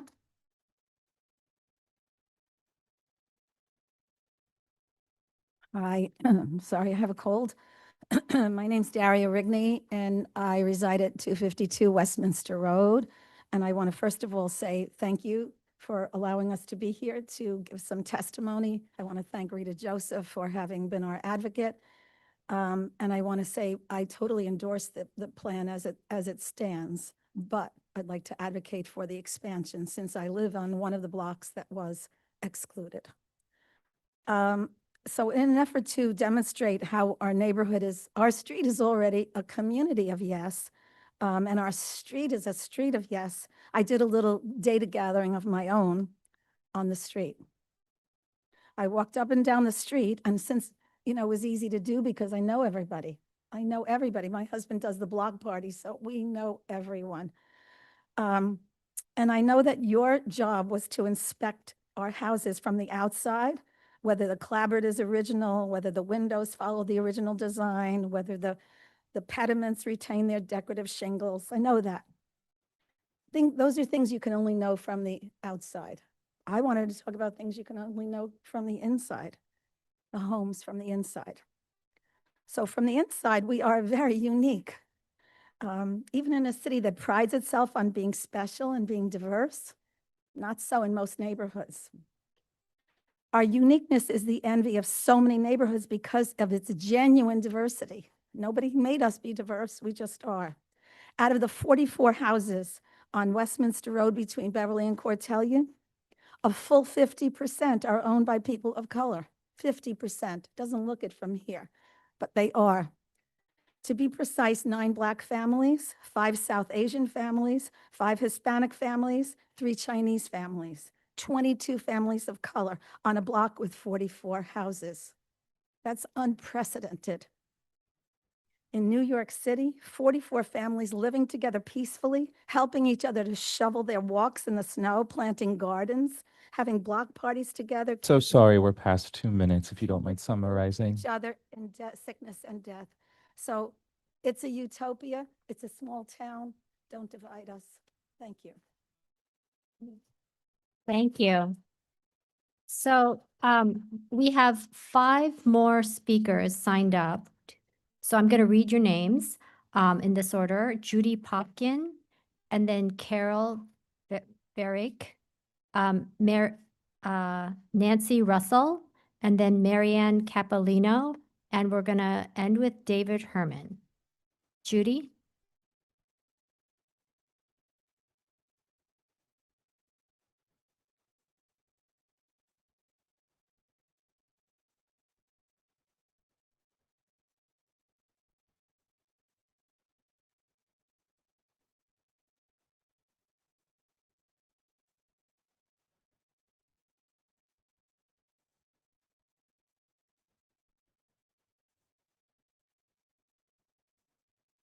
Well, good morning. My name is Judy Popkin, and I've lived on the Beverley Marlborough corner for 35 years, and my block is included in your study. I want to thank you, the Commission, for considering Beverley Square West for landmarking, and also a shout out to Councilmember Rita Joseph for all her help. I fully support the proposal to landmark part of Beverley Square West, and I hope you'll very soon consider our other streets for landmark status. And I wanted to tell you a little about how I first came there. We were house hunting in 1989, And one very slowly spring morning, we drove along some very unpromising blocks of Coney Island Avenue, and then we turned left, and we were in another world. There were cherry and pear trees blossoming, and tall Victorian houses shaded by London planes and Norway maples. And we saw some houses that morning. The one we actually bought, we couldn't see because the owners were away. But when we did get in, we found it was very gloomy, but it had all the original architectural details. And so when we finally bought it and moved in August of that year, we pulled down all the curtains over the windows, and blow me down if there weren't stained glass windows. We changed the light bulbs so you could actually see all these lovely pier mirrors and pillars and a sort of a half architectural, I forget it, over the over the staircases anyway. So over the last 35 years, the house, my house, has seen a birth, a death, a wedding party, book club and book launches, musical performances, and many dinner parties. In fact, I had one 2 nights ago, and visitors from all over the world. My daughter used to hold her birthday parties in the old stables, which are now rebuilt as a garage. I know Beverly Square West as a thriving neighborhood with families who welcome everybody who walks or bikes along our streets. It's a green oasis in a part of Brooklyn which lacks local parks. I'm so sorry, we're Well, past 2 minutes. Okay, well, I would certainly like you to ask to include the other part of Beverly Square West. And I would also add that I have some German relatives staying right now in a house on Westminster. They're having a wonderful time. Thank you. Thank you. And now we have Carol.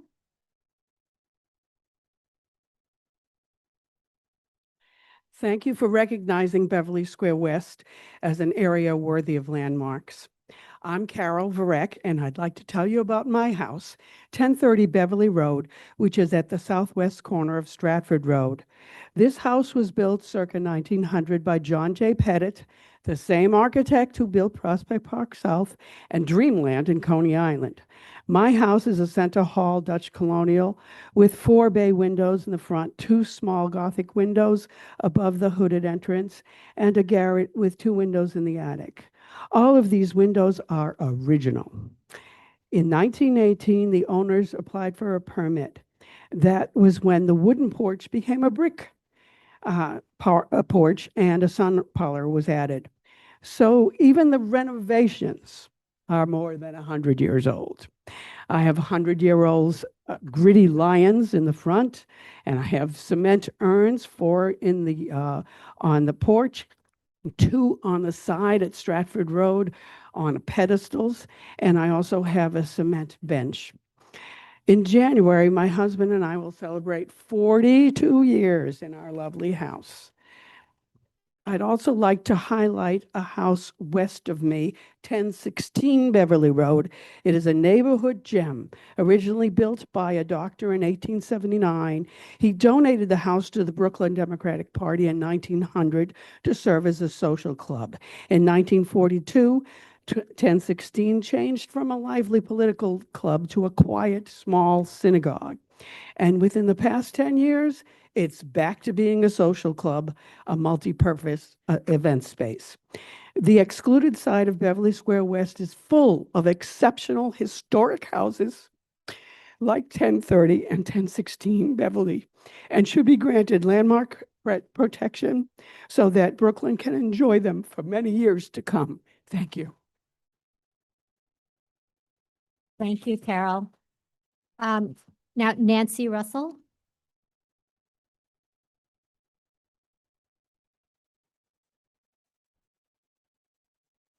Good morning. My name is Nancy Russell, and I live at 289 Stratford Road, which is not included in the proposed area for landmarking in Beverly Square West.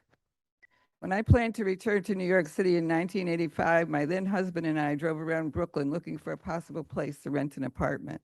Totally by chance, we happened to drive through Ditmas Park and the surrounding neighborhoods. I thought, wow, where am I? Kansas? And subsequently, I wish I could live here. We ended up in Sheepshead Bay, but 5 years later, we managed to buy the home at 289 Stratford Road. Some very misguided previous owner had chosen to modernize 289, and we set out to undo the damage that had been done inside and out. Removed the asphalt siding to expose the original cedar shingles and clapboard, restored the porch, and removed a staircase that had led outside to the third floor, thereby returning the house to one-family residence. I have lived in this house for 35 years, and I'm heartbroken to think that my home and my beautiful neighborhood will not be preserved. It's difficult to understand why Stratford and Westminster are not included. The houses have the same architecture, the streetscapes are the same. When the city installed historic lampposts in our neighborhood, it did not stop at Argyle, but installed the lampposts at Coney Island Avenue. This is the historic area. In fact, Stratford and Westminster were developed first, so have an even longer history. Beverley Square West is one community extending from Marlborough Road to Coney Island Avenue, reinforced by one neighborhood association, common community events, strong social networks, and a common purpose and perspective. I urge you to expand the boundaries of the area considered for landmark status to include Westminster and Stratford. Our community should not be arbitrarily and artificially divided. Thank you. Thank you, Nancy.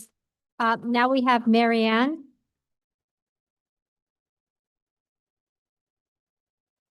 My name is, my name is Marianne Capolino, and I have lived on Argyle Road since the 1990s.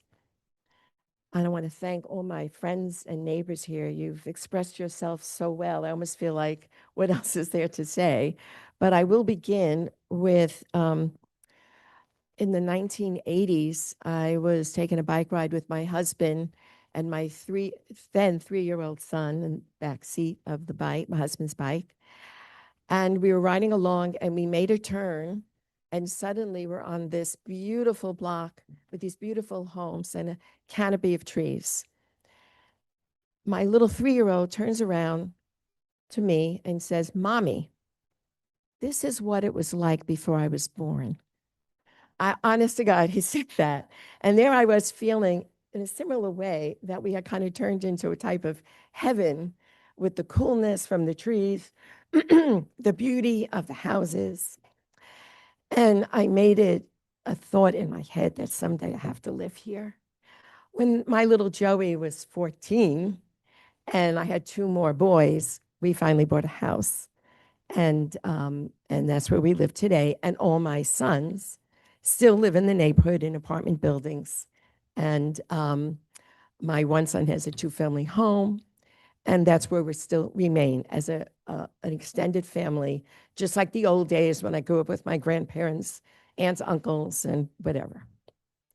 And also, always living in an apartment, it was the first time after moving into this house, I was able to say, "Let's go down to breakfast."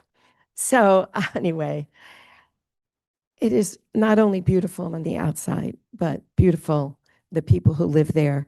And one of the things I did when I first moved there is started the Good Neighbor Committee. And it was before 9/11 that we were going to the firehouse to bring them gifts and say thank you, as well as the police station. I started musicals on my porch. So this has now continued over the years.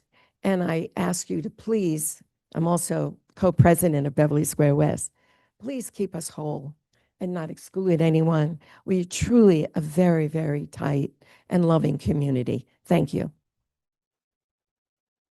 Thank you, Marianne. And now we have Dave Herman. Hi, thank you for considering BSW for landmarking. My name is Dave Herman, and I've been living at Rugby Road for 25 years. My block is included in the LPC study. First, I want to thank Councilmember Rita Joseph for her help getting to this point. I fully support landmarking, and I hope the LPC will expand the study to include the full neighborhood because it's what makes this area extraordinary. It doesn't stop at one block. It's a living, breathing piece of Brooklyn history. The neighborhood remembers when the Brooklyn Dodgers left, and we hope to keep another beautiful thing from leaving Brooklyn. I've lived here for decades. I've raised two kids here, and like many of my neighbors, I've fallen in love with this place, not just for the houses themselves, but for what they represent. Architectural value. These houses are amazing. They are unique, truly one of a kind. If you walk around there, you know. If you go to Europe, you see people preserving their old architecture with pride because they know these buildings tell their story. Here in New York, we don't always hold on so tightly. We build, we tear down, we move on. But this neighborhood is one of the rare places where you can walk down the street and feel connected to the past, to the city, and to the rest of the country. Because if you travel across America, you'll find neighborhoods like ours, small clusters of Victorians, wood frame houses, all built on the same dream. When New Yorkers walk these streets, they're transported for a moment. They're not in a city of skyscrapers. They're anywhere USA.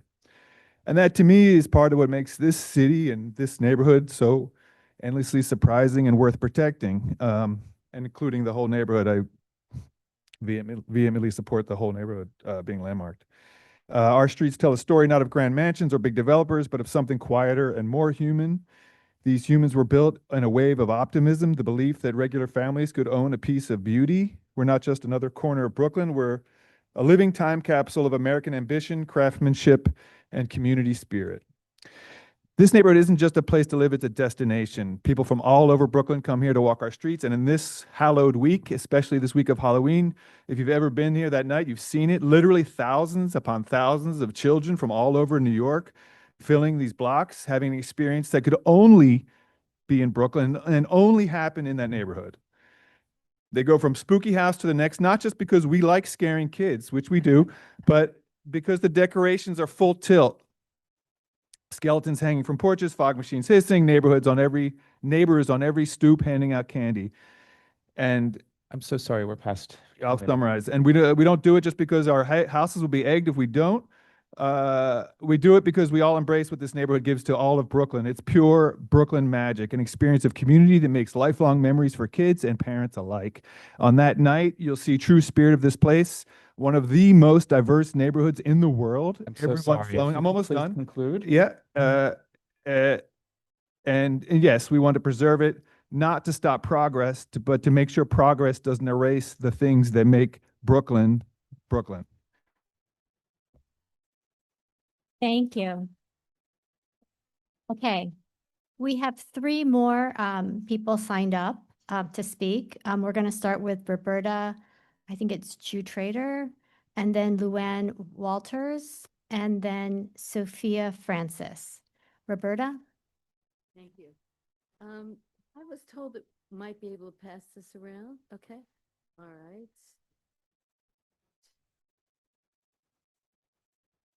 It's in there. Okay. Which we're not allowed to do, I guess. Okay, so, everybody's spoken so eloquently, and I thought I wrote so eloquently, pretty much about the same thing.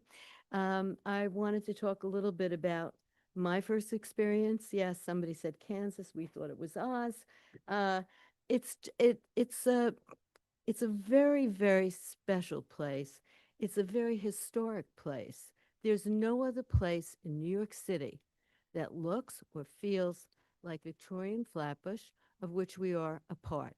11 micro neighborhoods, and we are one of them, and we're all lovely. But okay, so I started with in 1972. My husband and I took the subway from Boerum Hill, and we exited at Beverley Road, dazzled by the October gold of the old maples and sycamores lining the streets and carpeting the ground with their leaves. It was like landing in Oz. Where were we, and where was this remarkable place? It was New York City in the 70s, not an easy time for many neighborhoods, including Flatbush, which we soon learned was redlined by the banks. But there's never a bad time to fall in love, and so we did on that fateful sunlit day in October. We fell in love with a neighborhood that didn't look or feel like any other place in New York City. Weeks later, we found an old wreck the kids called the Ghost House, perfect for this week.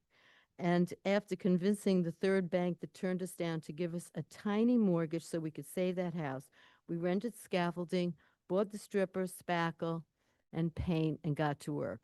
Restoring that house and preserving the neighborhood became a lifelong mission, and we were not the only ones who felt that way, as many more people started to move in. Many are still here, along with new neighbors charged with the same mission. We worked together to improve our schools. Our local schools started the food co-op, the Beverly Square West Neighborhood Association, and helped found FDC, the Flatbush Development Corporation, to improve conditions for apartment dwellers and support our local businesses and summer programs for kids. FDC is also supported. I'm so sorry, we're past 2 minutes now. Okay. In doing this, would it be possible for me to just display a little bit of what I prepared as a presentation? Because the only way to really know. I'm sorry, this is an opportunity for spoken testimony and we're past time. All right, so I prepared a gift just in case you're not interested in landmarking our side. This is what the sign might look like on Beverly Road. Half historic, half not. Thank you. May I just say that this is online, it's posted online. If anybody would like to look through this document, be sure. Have a look. Thanks so much. Thank you so much. I'm going to turn it over to Stephen Thompson real quick because I think we have the councilman online. Yes, Councilmember Rita Joseph, if you're ready to speak, I'll be promoting you to panelist, after which we ask you to unmute yourself, state your name for the record, and you will have 3 minutes to speak.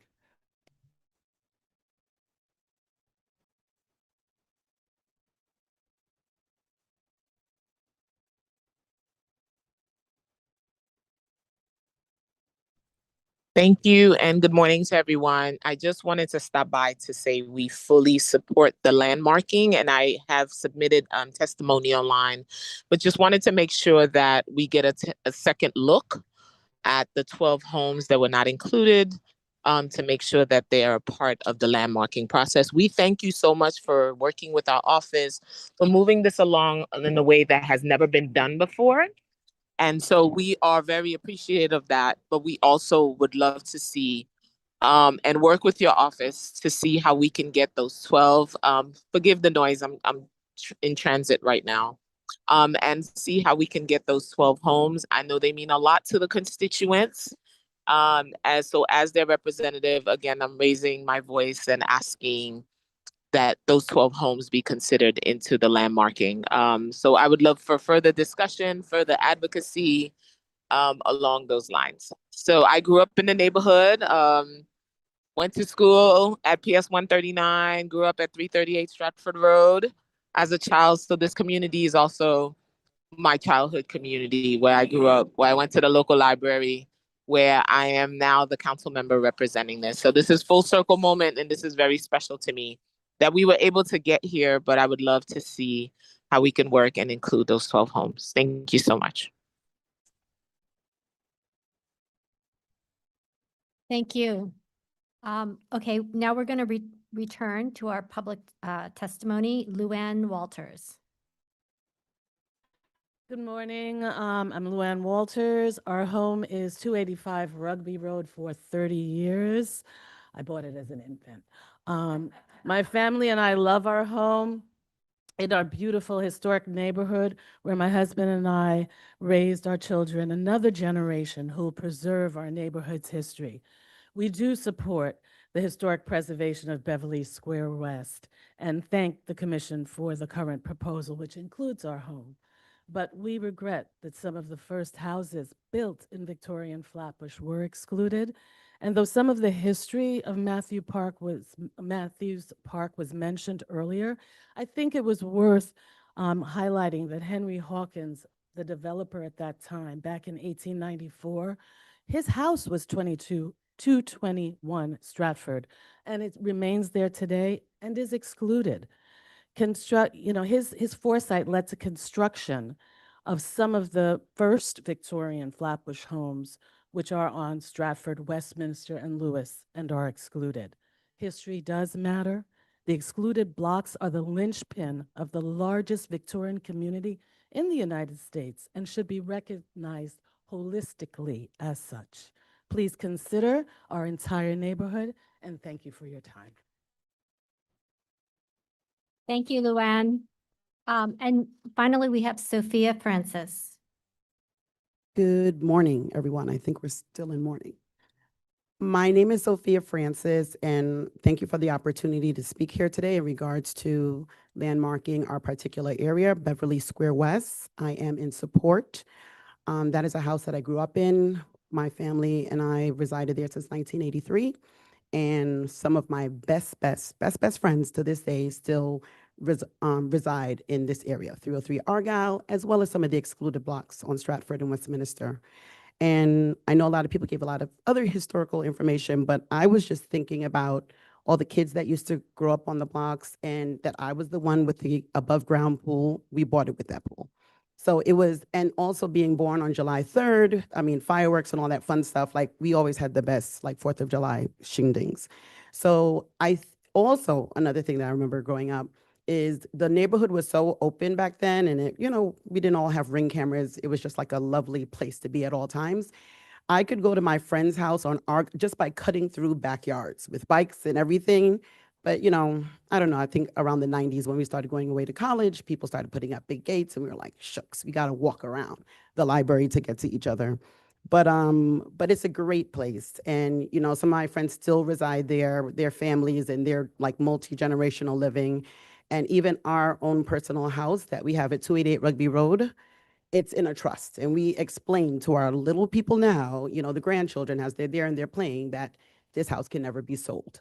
And they understand it. And we plan to be there for years and years. And even when we're not there, the house will still be there. So I do think that part of this space in Brooklyn should be landmarked just so it can be there for generations to come. Thank you. Thank you. Thank you so much. I think I'm going to ask Stephen Thompson to see if we have any remote testimony.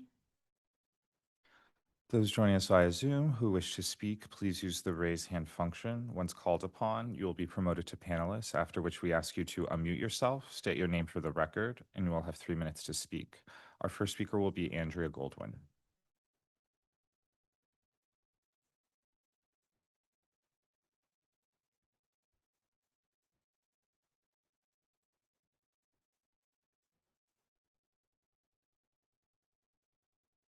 Okay, thank you. Good morning, Vice Chair Master and Commissioners. I'm Andrea Goldwyn, speaking on behalf of the New York Landmarks Conservancy. The Conservancy is pleased to support designation of both of these historic districts.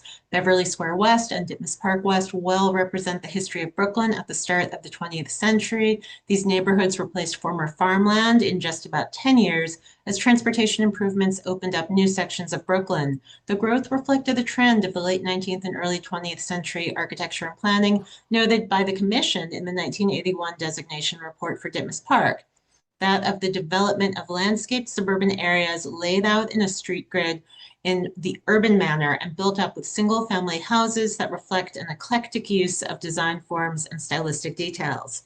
These peaceful enclaves boast a consistency of scale and styles that certainly recommends them for designation. The mostly wood-clad houses set on large lots, set back with open front lawns, built in the Queen Anne and Colonial Revival styles, featuring Tudor and shingle style details, all typical of this era. While there have been some alterations or additions since the communities were built, even minor changes don't impinge on the overall community. Altogether, they exhibit a distinct sense of place. We applaud the actions of residents and advocates who energize the cause of designating these districts, and to the Landmarks Commission for bringing forth this hearing. As we have heard today, there are concerns that advocates have envisioned larger designations. The council member agrees with those concerns, and we hope that the commission will continue to evaluate that request. With designation, these districts will receive the protection of the Landmarks Law, the review and guidance of any future proposed changes to historic fabric. Staff from the Conservancy's Preservation Services Department and Historic Properties Fund look forward to working with building owners in these new historic districts. Thank you for the opportunity to present the Conservancy's views.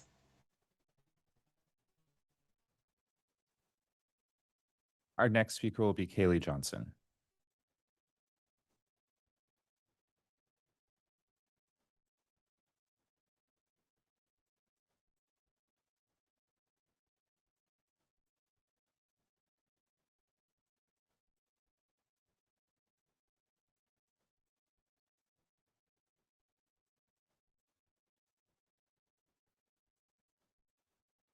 Hello, Commissioners. My name is Kaylee Johnson. I'm speaking on behalf of the Historic Districts Council.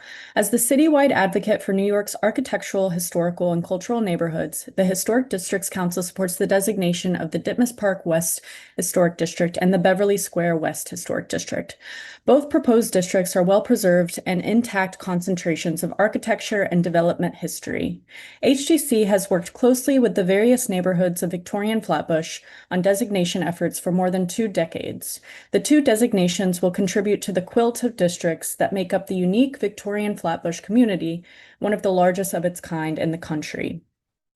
The proposed Ditmas Park West Historic District includes 128 freestanding homes constructed between 1903 and 1910. Many homes in this area are characterized by asymmetrical forms, pitched roof lines, picturesque massing, towers, and gables. Queen Anne and colonial revival-style homes can be found throughout the district. One can also find elements of the shingle style in the area.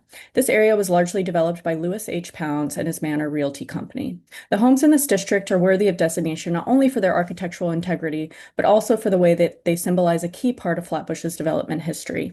We are excited to see another designation in the neighborhood of Flatbush. The Beverly Square West Historic District represents Flatbush's early suburban development, spurred from farmland. The area largely includes architecturally intact freestanding houses built between the mid-1890s and 1910. A well-known Brooklyn developer, Thomas B. Ackerson, hired renowned Brooklyn architects, including A. White Pierce, to design these homes. The neighborhood is more than deserving of landmark status, with its intact wood-framed houses set back with large green lawns, often built in the style of Queen Anne and colonial revival.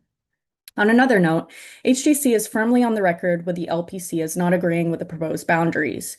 The current boundaries exclude several blocks that are worthy of designation. These include Stratford and Westminster roads between Beverly and Cortelyou, and the south side of Beverly Road between Stratford and Westminster. These blocks contain many intact houses with wood siding, wide front porches, and special details like leaded glass windows and distinctive roof lines, of the same style and integrity as those being included in the historic district. We urge the LPC to consider including these blocks. Thank you so much.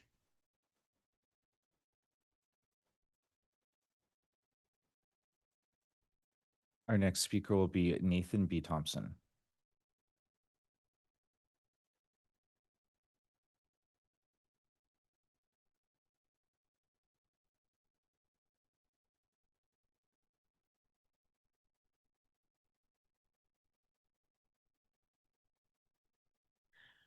Hi, can you guys see me? My name is Nathan Thompson. I'm the security chair of Prospect Park South. And Sorry, we can hear you, but your camera is not turned on.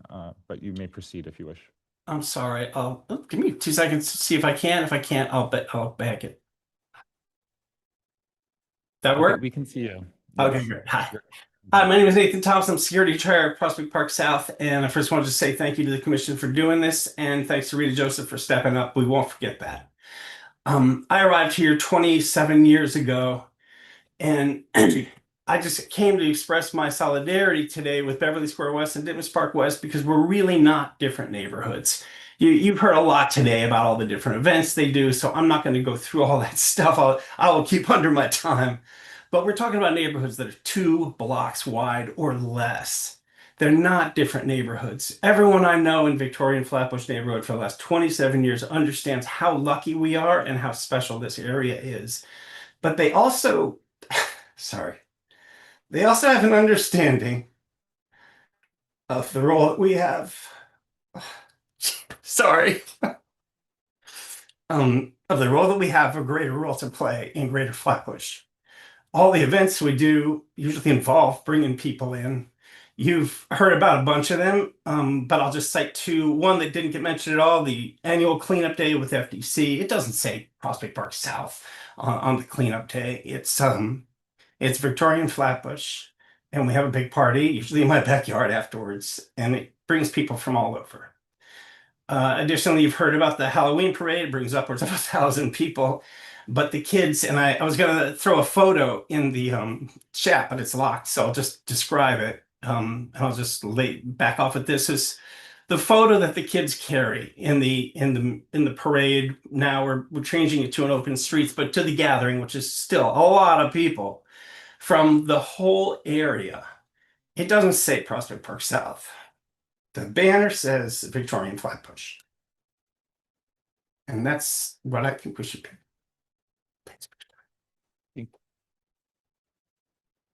I stayed under my 2. All right, thank you for your testimony. Our next speaker will be Maxine Gross.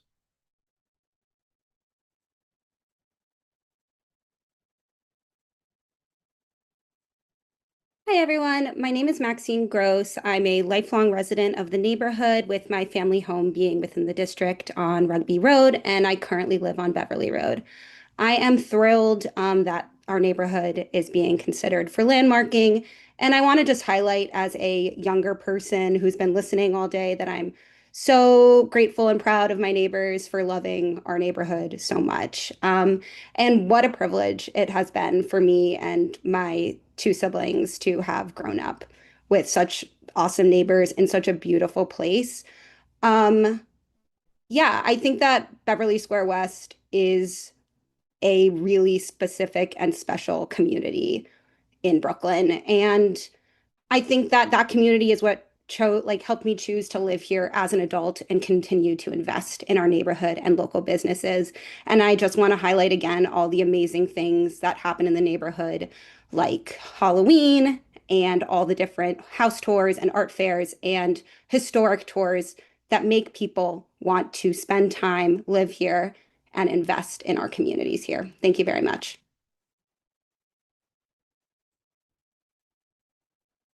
Thank you. Our next speaker will be Joel A. Siegel.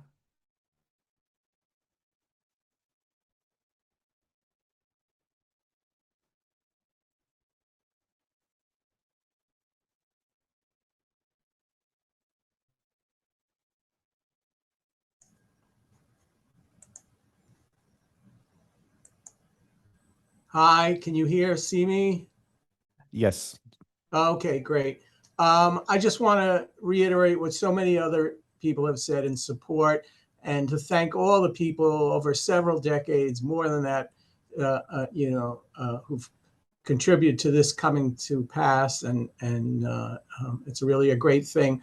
As you heard today, I just want to say, as you heard today, the community overwhelmingly supports this, and this comports with the surveys we've done in the past, that the neighborhood, for the most part, supports Landmark. And I hope the Landmark Commission agrees. That's it. Thank you. Thank you for your testimony. Anyone else joining us via Zoom who wishes to speak on this agenda item, please click the raise hand button.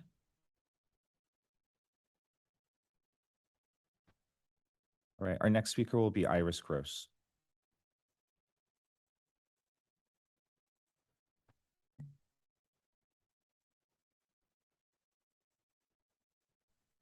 Hi, how's everyone doing?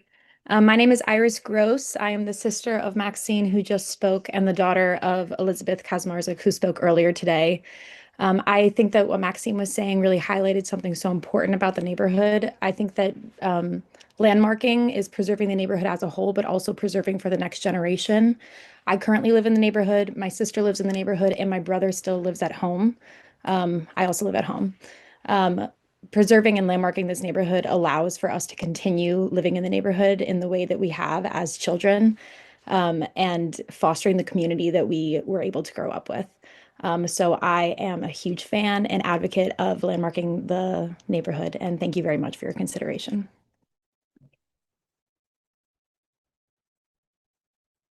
Thank you. Anyone else joining us remotely who wishes to offer testimony, please use the raise hand function. All right, that concludes the Zoom portion of the hearing. Thank you. I just want to thank everyone for coming out today and giving us your comments. Next week, I'll be there for trick-or-treating for some of your candy.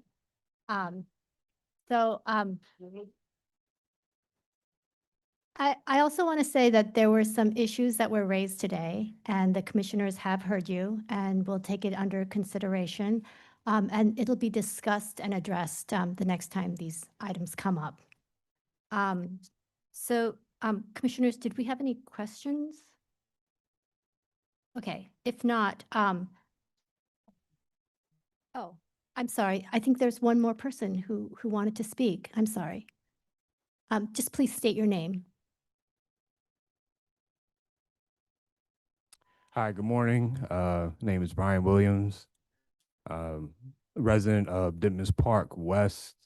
Grew up there. I stand here on behalf of my parents who transitioned within the last few years. Growing up, my mom was an advocate for landmark status, so it would be an amazing opportunity to receive that. In addition, I'm in full support of the expansion for both Beverly Square West and Ditmas Park West to be all inclusive. We are one community.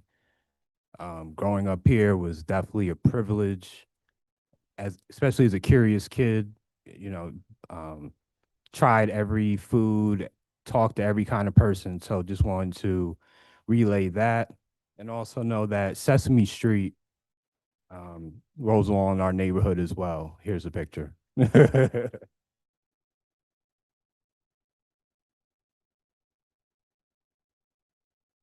Thank you. It looks like we might have another remote participant. I just wanted to mention for the record, in terms of written testimony that was submitted, for Beverly Square West Historic District, we received written testimony from 50 individuals in favor of designation and 1 individual in opposition. And for Ditmas Park West Historic District, we received written testimony from 17 individuals in favor and 3 individuals in opposition. Thank you so much. Okay, so I think what we're going to do is we're going to close the hearing for now. Commissioner Chu, will you make a motion to close the hearing? So moved.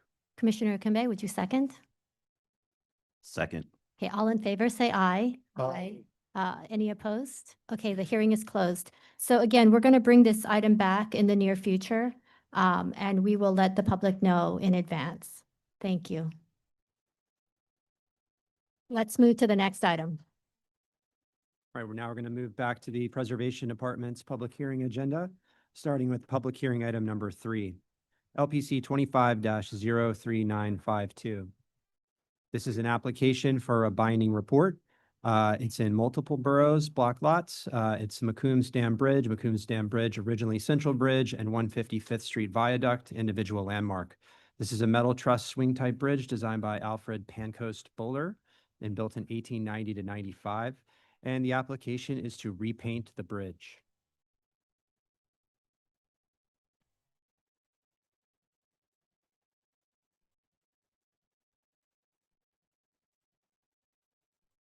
Oh, sorry. Can we hear now? Okay. Hi.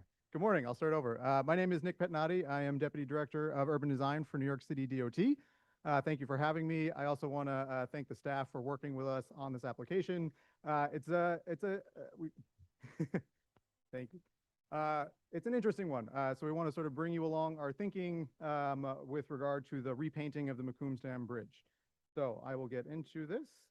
I'm going to try to run through this quickly. I know you guys have had a long day already, so I will try to be snappy. If there are questions, please feel free to interrupt me along the way. I think just for orientation, we're looking in Upper Manhattan, connecting Manhattan and the Bronx. Okay, sure. So I will try to project. But we are looking at the Macomb's Dam Bridge. Again, it connects Manhattan and the Bronx. Just for orientation, there are several other bridges along the Harlem River that are of a similar type and similar time period. These are just some pictures to give you orientation of what those other bridges look like. This is the actual landmark designation from the report. So to give you a sense of the extent, it is not just the bridge, it is also the 155th Street Viaduct, as well as the sort of extension up Jerome Avenue in the Bronx. The bridge itself is in, structurally is fine, paint-wise is in terrible shape. The existing color that's out there was the result of a repainting in the mid-90s that followed review by the Public Design Commission. There was a paint analysis that was done at that time that I'll speak about in a little bit as well. But we've now had this paint color out there for nearly 30 years, and you can see some of the different issues that we've run into. The paint itself, because of UV exposure, actually weathers at 2 different rates. So the top of the bridge that is exposed to sun is a different color than the bottom of the bridge because of the exposure. This is not a new phenomenon, right? Obviously with paint this happens, so I'm sure many of you have experienced it. And we've had significant deterioration of the paint. There's significant rust.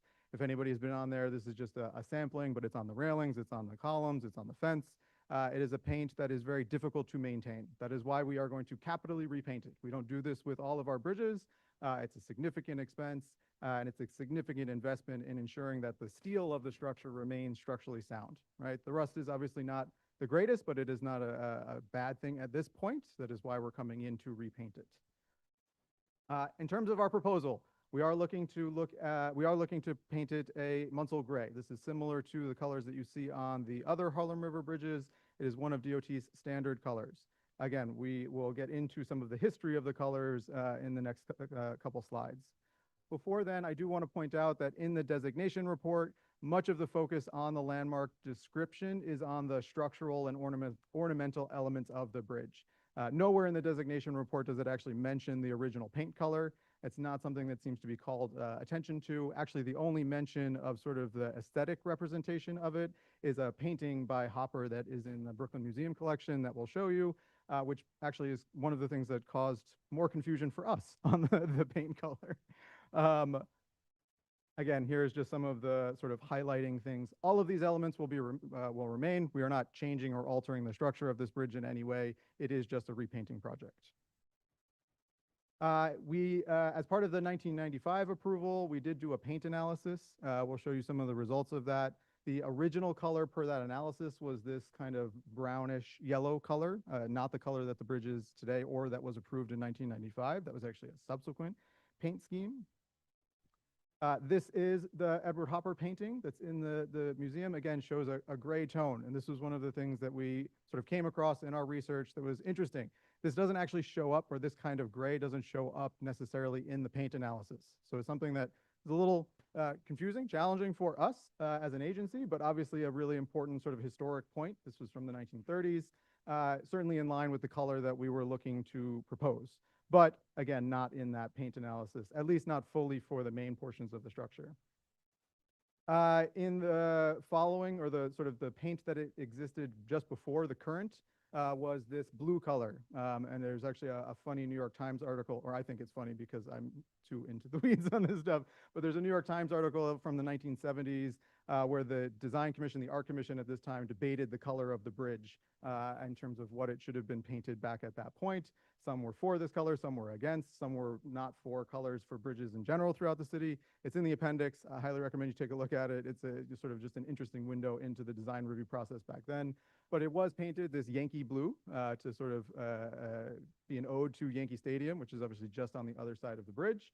And this was in place, approved, you can see in the parentheses there, in the late 70s, 1979. So it was in place from the 80s to about 1995, 1996, when the bridge was repainted.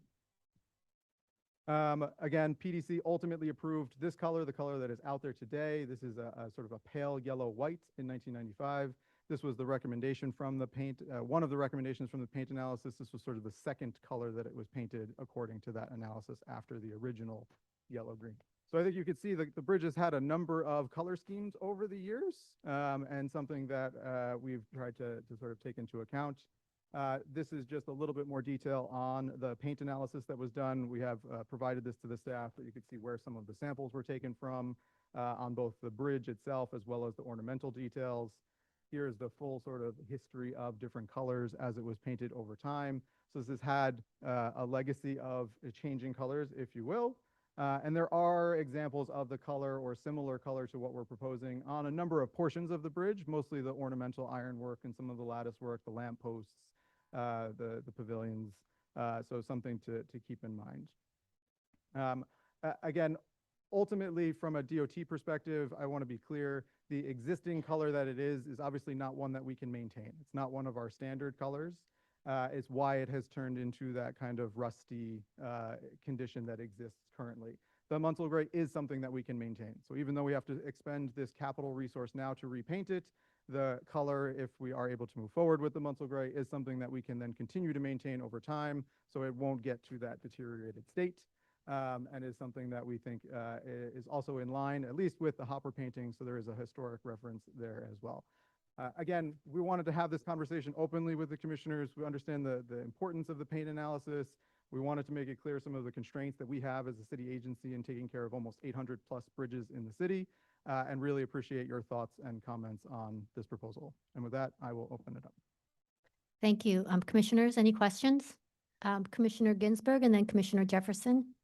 So is the reason the current color is hard to maintain just because it isn't a standard color, so you don't have it in stock? It has nothing to do with gray being a better color for preserving a metal than the tan? So it is it's partially the in stock, and then it is partially the lightness of the color, right? It is not as UV stable a color as the proposed gray. Obviously, we have come a long way in terms of painting technologies from the 90s, so there is, I think better overall protection of the steel with a range of colors, but maintenance is certainly one of the driving factors. Thank you. Yes. So, you have 6 bridges, 1, 2, 3, 4, 5, 6. Is there an idea, should they all be painted the same color? Should they all be similar colors? What's the concept of department about bridges? So the concept as proposed is that it is all the same Munsell gray. That is how the bridge has been shown, at least in since the 70s, when it was painted that overall blue. All the other bridges are gray? Sorry. All the other existing bridges, are they gray? Oh, the existing Harlem River bridges? Yes. Yes, they're all a Munsell gray as well, except for Willis Avenue. That is the one that is different. Any other questions? Commissioner Chu? Yeah, so apart from just, I guess, efficiency and maintenance, has there ever been a program about color on bridges that signified something?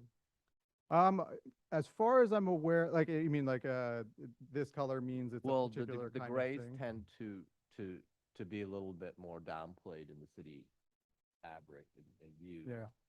The light color definitely is brighter, and even in your view, you kind of see the white bridge, light colored bridge going, or dam bridge going towards the stadium, which is in the axis, right? Mm-hmm. We've had green bridges too, which maybe suggest more of a park setting or feel to it. So they will have a different impact in the cityscape. My question is similar to Everardo's: has there been ever an approach to location or color? So we have over the years, much in collaboration with the Design Commission, established certain approved colors for corridors. All right, so the Belt Parkway system, for example, the Design Commission has generally said all of those should be Munsell gray. The BQE, I'm sorry, I'll go just to our appendix real quick. These are the standard approved colors from the Design Commission, right? So this is what we base all of ours at. So we do have, there is the George Washington Bridge gray that is a slightly lighter gray, for example, right? So it's, again, and we're within this realm, we're happy to use whatever color we want because we know we can maintain these. And then there are some other instances, again, where on a corridor by corridor basis, you have sort of those approved colors. As far as I'm aware, at least in the last 15 years, that's been the sort of approach. We don't necessarily say, oh, if it's a bridge over water, it should be blue, or if it's a bridge over a park, it should be green. It tends to be much more driven by the sort of the context and the overall corridor that it's on. Thank you. Commissioner Mahan? You mentioned, if I caught it correctly, that all the other Harlem River bridges are gray. Is that correct? Correct, yes. Are any of them landmarked? I think the University Heights is landmarked, and there's a couple other, obviously High Bridge is all stone, so that's not there, but as you go further up you have George Washington Bridge, which is the George Washington Bridge gray. I can't remember, I think the others are not. I think they're all. I realized that was quite a test. Thank you. Yeah, no, that's okay. Because Madison Avenue is there too. That's a Munsell gray that we just repainted. West 207th. There's a couple in the middle that I always forget. But Thank you. Commissioner Chen? Yeah, very quickly, Nick. Just out of curiosity, how did you find the Edward Hopper painting, and why was he painting in the Great Depression of this bridge? So again, the painting itself is beautiful. It's kind of very cool to see. Obviously, Hopper is, generally speaking, his paintings are realistic, which is one of the reasons why we were kind of taken aback when we first came to this project. We were like, oh, Munsell gray is easy. We got the painting right there. This is done. And then we did more research and found the paint analysis. And so that's why we're here to talk to you, because it was more complicated than we intended. But it is, it was in the 30s. It was clearly a period in time that doesn't necessarily easily line up with any of the paint analysis pieces.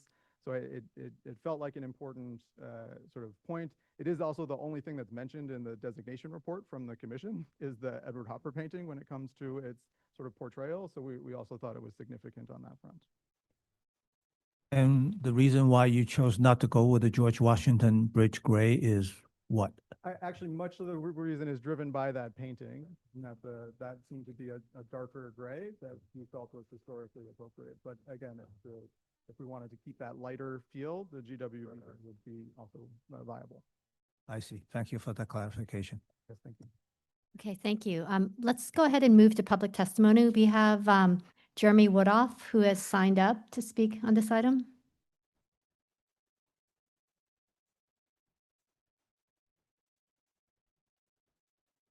Thank you. I'm Jeremy Woodoff, speaking for the Victorian Society, New York.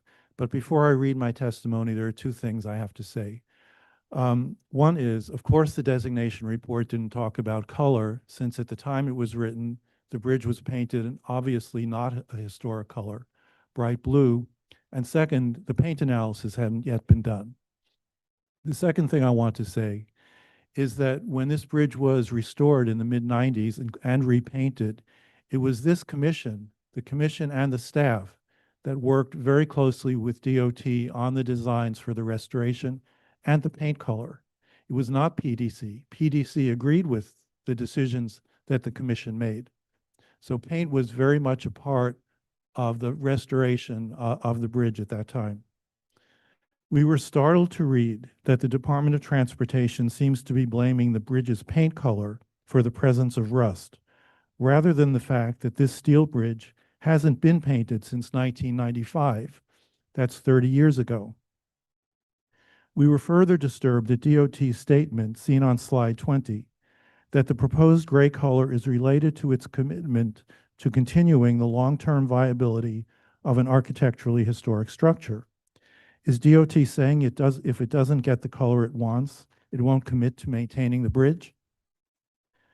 In addition, there is virtually no evidence that the proposed gray color is, quote, aligned with past color installments, unquote. The scientific paint analysis done in the 90s shows not a single instance of gray paint. Basing this finding on the Edward Hopper painting is problematic, as the effect Hopper was trying to achieve in this decidedly muted picture isn't necessarily an accurate rendition of the color. He may have seen the bridge during a period when there was a heavy layer of dirt on it, which the paint analysis found, causing the underlying color to take on a gray appearance. A thorough paint analysis was done when this bridge was restored in the 1990s. That's evidence of the careful thought that went into all aspects of its restoration. In fact, the bridge has historically been painted its current shade of light yellowish white more times than any other color. Today, the bridge presents a distinctive and glorious image as it crosses the Harlem River. It would not be appropriate to reduce its distinctiveness with bland battleship gray paint for which there is virtually no historic evidence. Thank you. Thank you. Is there anybody else in this room who would like to speak on this item? Noting that there isn't, I'm going to turn it over to Stephen Thompson for remote testimony. Those joining us via Zoom who wish to speak, please use the raise hand function. Our first speaker will be Kaylee Johnson.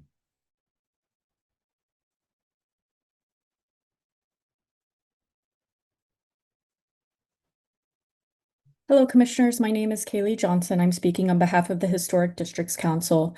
HGC finds the proposal to repaint this individually landmarked bridge to be inappropriate. The current paint color was selected based on a paint analysis showing that the cream color was predominant for previous coats. The rust has nothing to do with the color of the paint and everything to do with proper and continuous maintenance. We would like to see the Macomb Dam Bridge remain its current color and be better maintained. Thank you. Thank you. Anyone else joining us via Zoom who wishes to speak, please use the raise hand function. All right, seeing none, I will note for the record that Manhattan Community Board 10 and Bronx Community Board 4 recommend approval. Okay, thank you. Would you like to respond to any of the comments? I just want to make note that we are not blaming the color for the rust that is there. Just to be very clear, we understand that that is very much to do with the ability to maintain. But as mentioned, this is a very challenging color for us as an agency to maintain, and we've got 30 years now of experience in how that's performed over time. That's why we wanted to have this conversation and see, what was possible. But we appreciate all of those comments as well from the folks that testified. Thank you. Thank you. Let's go ahead and close the hearing. Commissioner Chu, would you make a motion to close the hearing? Oh, I do have go ahead. one final question, just to understand the scope of the paint. Yes. In your slide deck, the one image that shows your hopper image or the image where you're looking for the empty stadium. Okay, that's good. So what is the scope that is being discussed? Wing arm bridge piece only, or does it continue onto the vaulted portion that goes over the top? All of the structural The steel. whole thing. Yep, including the fence, all of the ornamental details, also all the way up to all the 155th Street viaduct as well. It's the full extent. Okay, thank you. Thank you. Commissioner Jefferson. Just one technical question. Do you sandblast the bridge before painting? How do you prepare it? Yeah, it's not a simple question to answer, but yes, there is an entire containment unit that gets set up around a portion of bridge that we'll be painting in order to minimize lane closures to reduce the impact to traffic. And then the bridge is fully prepared, so it's fully sand. I don't think it's actually sand anymore, but it's a treatment that will strip the existing paint, get it down to bare metal, then it's prepared, primed, and then painted as well. Thank you. Thank you. Commissioner Goldblum? Let's say that the commission didn't go for the gray, but went for something else. What would, is DOT empowered and able to buy custom color paint and maintain it? We can typically buy custom colored paint as part of a capital effort, right? So again, if there was a choice to go with a particular color for this bridge, we can do that. The maintenance of it, the stocking of that color is the piece that gets very challenging because that is bought with a different set of funds. We have obviously 800 bridges to take care of. So that's where we have this kind of limited amount of colors that are agreed upon. So the other iconic bridges like the Brooklyn Bridge, for example, right? That has a custom Brooklyn Bridge brown color. Yeah. There's constantly a capital project on Brooklyn Bridge though. So it's very easy to keep up with the paint and the maintenance there. Same for the Queensboro, some of the other iconic bridges that are much more maintenance intensive and have constant capital efforts. This one, thankfully, is actually, again, it was rebuilt in the 90s, as was mentioned. Structurally, it is doing just fine. The paint piece is what's really important. But doing this paint job will continue to ensure the structural viability of that steel over time. Is the Brooklyn Bridge or the other colors that you just talked about, are any of those close to the original color that was found in the paint study? Because that was kind of a brownish color. The Brooklyn Bridge is a slightly darker brown, right? It's not quite as light. And then Queensboro is a slightly yellower kind of tan. They're not far off per se, but it is, they're not exactly this. Right. And if you were, so if the commission were to say, no, go to something else, it basically would condemn the bridge to not be painted from a maintenance perspective, and it would always need a capital project to have it maintained? Generally, yes. I can't say that for sure, right? I can't predict what future administrations will want to do, but we have not been able to repaint this bridge with our maintenance forces because we cannot procure the paint. That's why it's taken us this long to develop the capital proposal. Go to the slide with the actual paint. The analysis or the, sure. The one that is now is in upper right? Correct.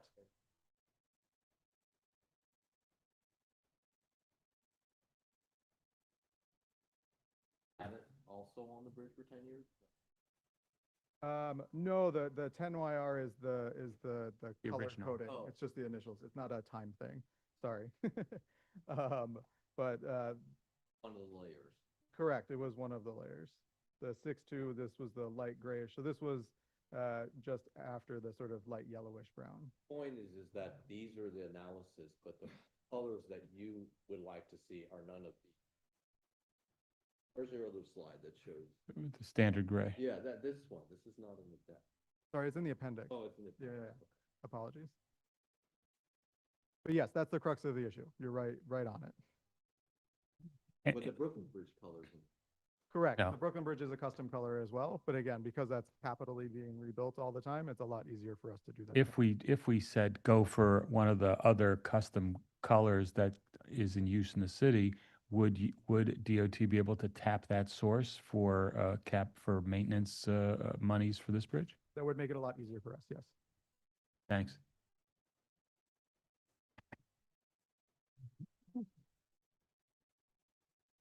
Are those custom colors on this image? No, we can Those are in certainly work to addition get you this. this. Okay, let's go ahead and close the hearing. Commissioner Chu, would you make a motion to close the hearing? So moved. Commissioner Kembe, would you second that? Second. Okay, all in favor, say aye. Aye. Any opposed? Okay, the hearing is closed. Commissioner Jefferson, would you like to start this discussion? I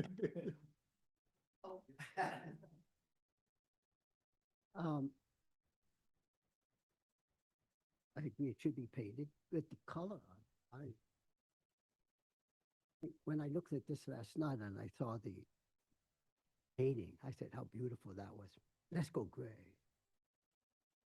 And because of the issue of maintenance and all, perhaps that's more important, how to maintain the color of the bridge over time is something I should really evaluate rather than an aesthetic value of the bridge or concept of colors on bridges.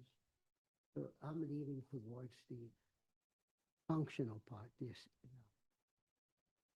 color that they can maintain and care at the bridge functioning state. And is that the gray? That's the gray that they Okay. would write. Thank you. would Thank you. And Commissioner Chu? Yeah, I hate to complicate this. I do think that this as a designated bridge does ask for a little bit more of a differentiation from the standard color.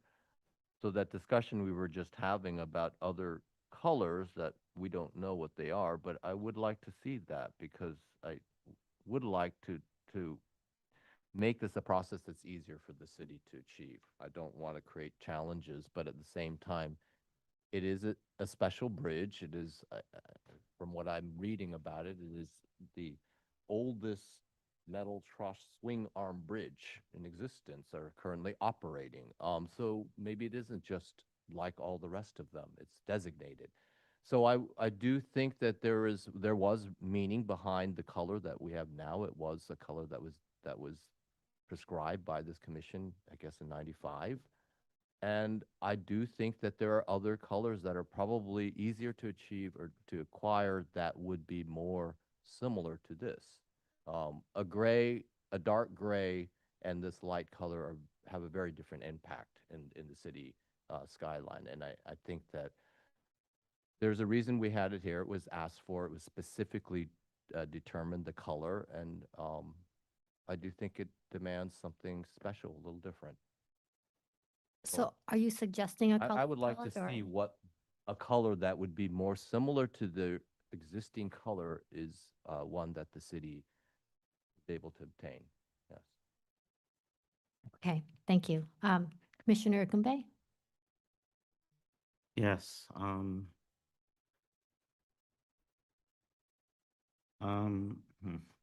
Seeing the gray, it kind of, it's more like a default color. And I understand the necessity to maintain the bridge and making it easier to do so by the city. I do believe that is important. But I'm not convinced about it being chosen, just because this is what would be easiest for us to do. I would actually like to see other colors, as Stephen just spoke about, and see if there's some other options that we can actually choose from before we we're defaulted into this gray. Thank you, Commissioner Wilder. Yeah, I did not anticipate this being such a challenging project to look at. But it is, I think for all the things mentioned, it does make you kind of want to see more. I am a Harlem resident, and so I do go over this bridge a lot. And I do appreciate hearing and learning more about the history of the bridge and some of the other bridges, as well as I think someone asked the question, which bridges were landmarked. I think that was like a really important question for this discussion. And so I think there should be, similar to what Commissioner Chu said, there should be some uniqueness to this bridge, something that makes it stand out a little more because of its history, because of its location. And I definitely be open to, I don't know what that solution is. I don't know, I can't say, I mean, I like the blue, I like the, I like the few colors, but I think the least one that I like would be the gray. And so I would be open to seeing other colors. Thank you. Commissioner Ginsburg? So having rode under this bridge, I tend to agree with Commissioner Chu, and what I might suggest is working with staff, you look at other custom colors of the Brooklyn Bridge, of the Queensboro Bridge, to pick one that ties in more to this, but that would allow for easier supply of paint when it needed to be repainted. Thank you. Commissioner Mayen? You know, I agree generally with the comments that have been made so far. I think it's pretty clear in my view that the gray is appropriate, given that it's not here in the paint analysis. It's not a color that was really ever used historically. And I think, you know, we should remember that this bridge is designated because it is special manner, has a special character, and it therefore I think deserves, you know, not only a special color that is appropriate to it, but a special level of care. That's what comes along with designation. You know, better or worse, we have to take care of our things. They require maintenance. That's just, you know, the way of life. And I don't want to make this more complicated than it has to be. And I feel for you on a personal level, sir, you know, because the bureaucracy that I understand you are attempting to navigate. So, you know, I don't think it's really for me to say if it's you know, one of the other special colors or, you know, the kind of bureaucracy has to be navigated in some other way to achieve a color that is, you know, close to or matching color that we see before us today. You know, that I can't really comment on, but I do think it should be something much closer to what it is now and what it has been originally, and the gray appropriate. Thanks for your time, forthrightness. Thank you. Commissioner Chen? Yeah, interesting discussion, and I think, you know, the commissioners clearly, you know, shared their insight into this thing, and I think they're logical. This is a special bridge, and therefore it should not be treated as also one of the bridges. And I think so the question then is for DOT and the city to decide, you know, given the bureaucracy and the red tape and the procurement rules, how to, you know, fulfill the requirement. But one thing is for sure, I remember distinctly driving through some of the rusted bridges in prior decades, and it's a scary thought, given at the time I was driving a car given to me that's also rusted on the bottom. I can see both the rusted panel and the rusted bridge, and I said, this is not funny. Thank you. Commissioner Goldblum? Thanks. I agree with what's been said. I remember when this bridge was painted, and it popped out of the environment. It all of a sudden became noticeable. So I think that it's definitely a good idea to try to find a better solution that would allow DOT to maintain the bridge, but that would get it closer to the historic color. And as somebody who designed a DOT bridge painting facility, I know the team a little bit, or I knew the team back in the day, and they're very creative and very they take their job seriously, and I think that they can do a beautiful job with this and maintain it. Let's just find the right color. Thank you. So I think we're going to have to take no action today, and perhaps we can come back with a new palette of colors, perhaps matching the cream or some of the other more historical palettes, maybe in the paint analysis or something that works a little bit better. Understood. And really appreciate the commissioner's comments. Again, this was not an easy one for us, so we appreciate you taking the time out of your busy schedule too. Thank you. Thank Thank you. Oh, To the structural steel itself. My understanding is a lot of times the rust that we see might actually just be dust from cars and brake pads, and it just flies and lands on it and is more visible because of the light color. And it's not actually the steel itself rusting through the paint. Yeah, correct. Exactly. There's a lot of environmental pieces that contribute. There's I'm some. sure some steel rusting pieces as well, but as far as we understand, structurally, there's no issues there. It's really the appearance piece over time that's been a challenge. Right. Thank you. Thank you, Commissioner. Thank you all. thank you. So now we're going to move to our next item. Yes, and I'll note that we are very behind schedule, so the plan at this point is to start this next item, it's item 4, and then after the presentation, we may take a brief break before proceeding with the rest of the agenda. So this is public hearing item number 4, LPC 25-04617, an application for a certificate of appropriateness in the Borough of Brooklyn, Block 2058, Lot 40, 188 Duffield Street, aka 182 to 188 Duffield Street. The Duffield Street houses, individual landmark. This consists of a Greek Revival style row house built circa 1839, that's number 182. A Greek Revival vernacular style row house built in 1847, that's number 184. A Greek Revival federal style row house built circa 1835 to 38, and that's number 186. And a Greek Revival style row house built circa 1835 to 38 and altered in the Queen Anne Second Empire style circa 1881-83, that's number 188. All moved to the current site and altered in 1990. The application is to combine the buildings, modify an entrance, partially reconstruct the roofs, interior walls and floors, and rear facades, and construct a new building at the middle rear of the lot.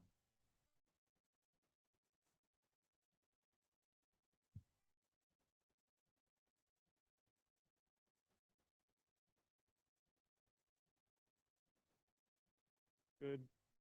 Do speak loudly and close to the mic if you don't mind, Drew. Thank you. See if I can. Good morning, Commissioner. I guess good afternoon. Nice to see you. My name is Drew Hartley from Atchison Doyle Partners Architects, and I am presenting 182 to 188 Duffield Street with David West as part of the presentation. And just as a broad overview, as we get started here, the project is these 4 townhouses that were moved to this location in 1990 when Metrotech was developed. They were changed in use to commercial use when they were located on the site, and they've been really underused for the last 35 years since they've been here. We are proposing a new residential building to go directly behind these townhouses, and the space of the townhouses will be integrated into that overall development. The floor areas will be changed to a residential entry for the residential building. There's a retail component, a cafe or a small space like that.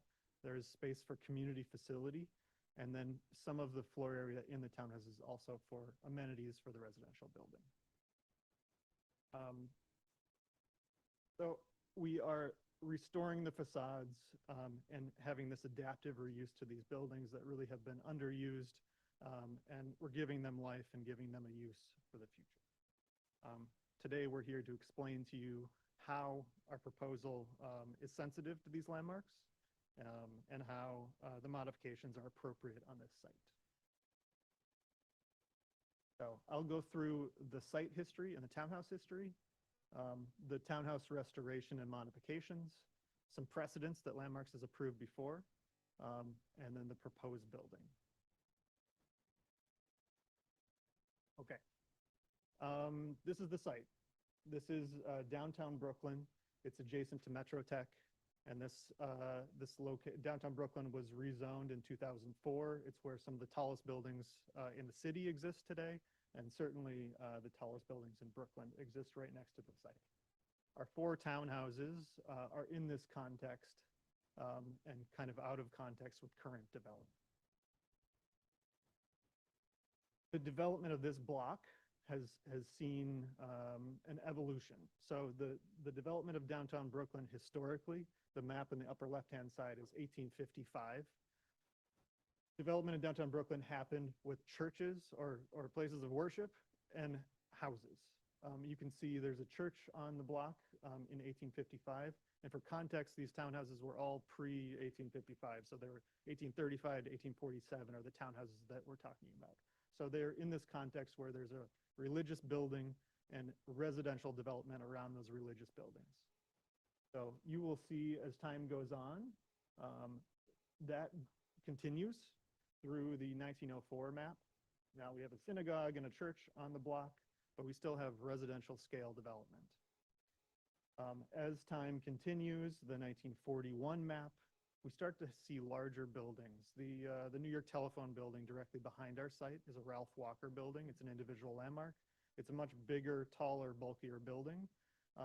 And so we start to see the development of downtown Brooklyn change from primarily religious buildings and residential buildings into these larger, bulkier buildings. And then the bottom right-hand side, you see the Metro Tech building to the right of our project here. The telephone building is still there. And then the latest development on this block is 111 Willow. It's a new residential tower that's on the block. So evolution of history here is that our townhouses were the contextual development of downtown Brooklyn, but there is a new context of development of downtown. This block of Duffield Street has lower scale buildings on it. There is St. Boniface Church directly below us on the plan here. And there is a building to the corner of low scale buildings, or historic buildings. There's also the Harriet and Thomas Truesdell house, which is 1 block away, which is residential scale, a townhouse. So there's elements here that are historic and tie back to that original history of the development of Brooklyn. But there are also tall buildings. This is the 1940 tax photo of the site. There were townhouses on this site originally. You can see St. Boniface Church to the left. But by the 1980 tax photo, those townhouses have been demolished. And you can see the telephone building behind our site. So looking at these townhouses specifically. So the townhouses originally were located on Johnson Street, a few blocks away, 2 blocks away from the current site. And I mentioned they were moved here in 1990 with the development of Metro Tech. So there were 3 of these townhouses that abutted one another. And then there was 1 townhouse that was not moved. And then the far right-hand side townhouse was also moved. So they've been reconfigured slightly and put together and rotated and put on our site. I think this is the 1940s tax photo, what they looked like in their previous location. Articles of when they were moved. And this is the 2 blocks that they were relocated in downtown. The designation report for these buildings talks about them as middle-class residential architecture. In the development of Brooklyn, we have upper-class luxury housing in Brooklyn Heights. We have workers' housing in the Brooklyn Navy Yard. And these represent kind of the middle ground of middle-class residential architecture. So that's their primary focus in the designation report. There are charming details in all of these houses, but I think that context and the development of downtown Brooklyn and their adjacency to churches is really important here. So starting on the left, this is 1835. The two townhouses, the white townhouses on the left, are wood frame townhouses. They were built as a pair, and they originally looked like 186 Duffield Street when they were built. In the 1880s, the one on the left was restyled in a Queen Anne Second Empire style. So they don't match any longer, but originally they were a pair. Moving to the right, 184 Duffield Street is the Greek Revival, but something interesting about this one is it has 2 parlor floors, tall floor-to-floors on both the first and second floor. It's a little bit unique, it's unusual, and it's interesting. And then on the far right-hand side is kind of a classic Greek Revival townhouse from 1839.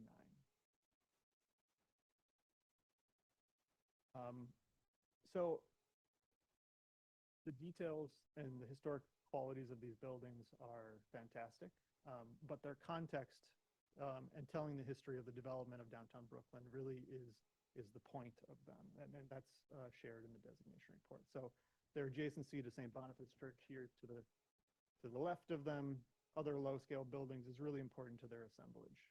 But you can also see them in context of the new developments of downtown Brooklyn, which are these tall residential towers.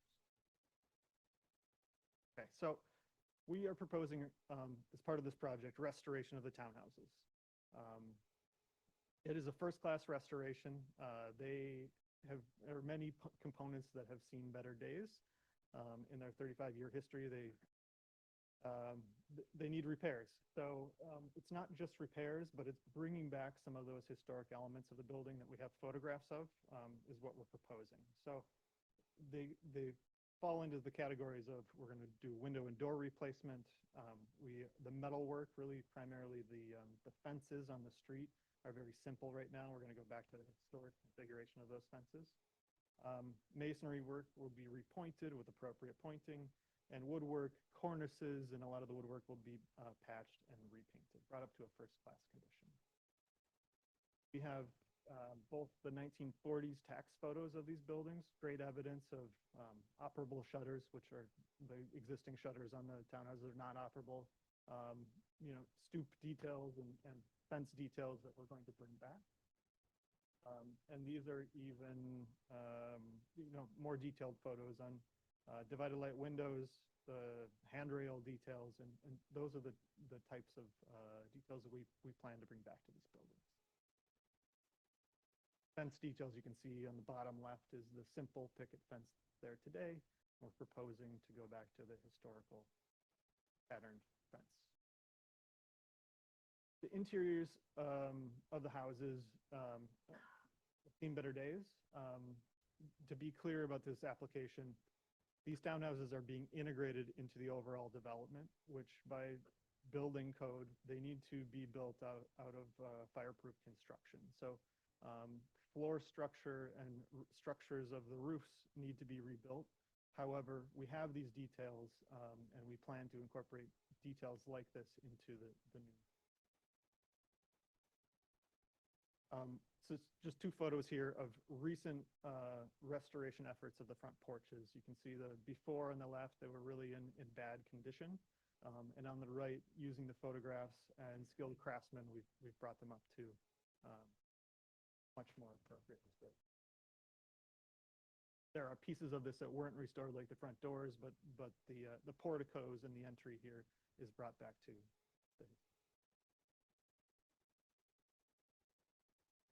Okay, so as a summary, this is what is being modified with the townhouses. So we just went over the front facades of what's being restored. The blue on the left are pieces of these townhouses that are being removed or modified. You can see the footprint of our proposed residential building behind them in this diagram on the right. And here we'll get into the details of this, but there are porches on the rears that will be removed, and one rear wall of the third townhouse over is being relocated. Just walking through the plan, we talked about the new uses of this building. I just want to make sure everyone's clear. So this will be the new residential entrance.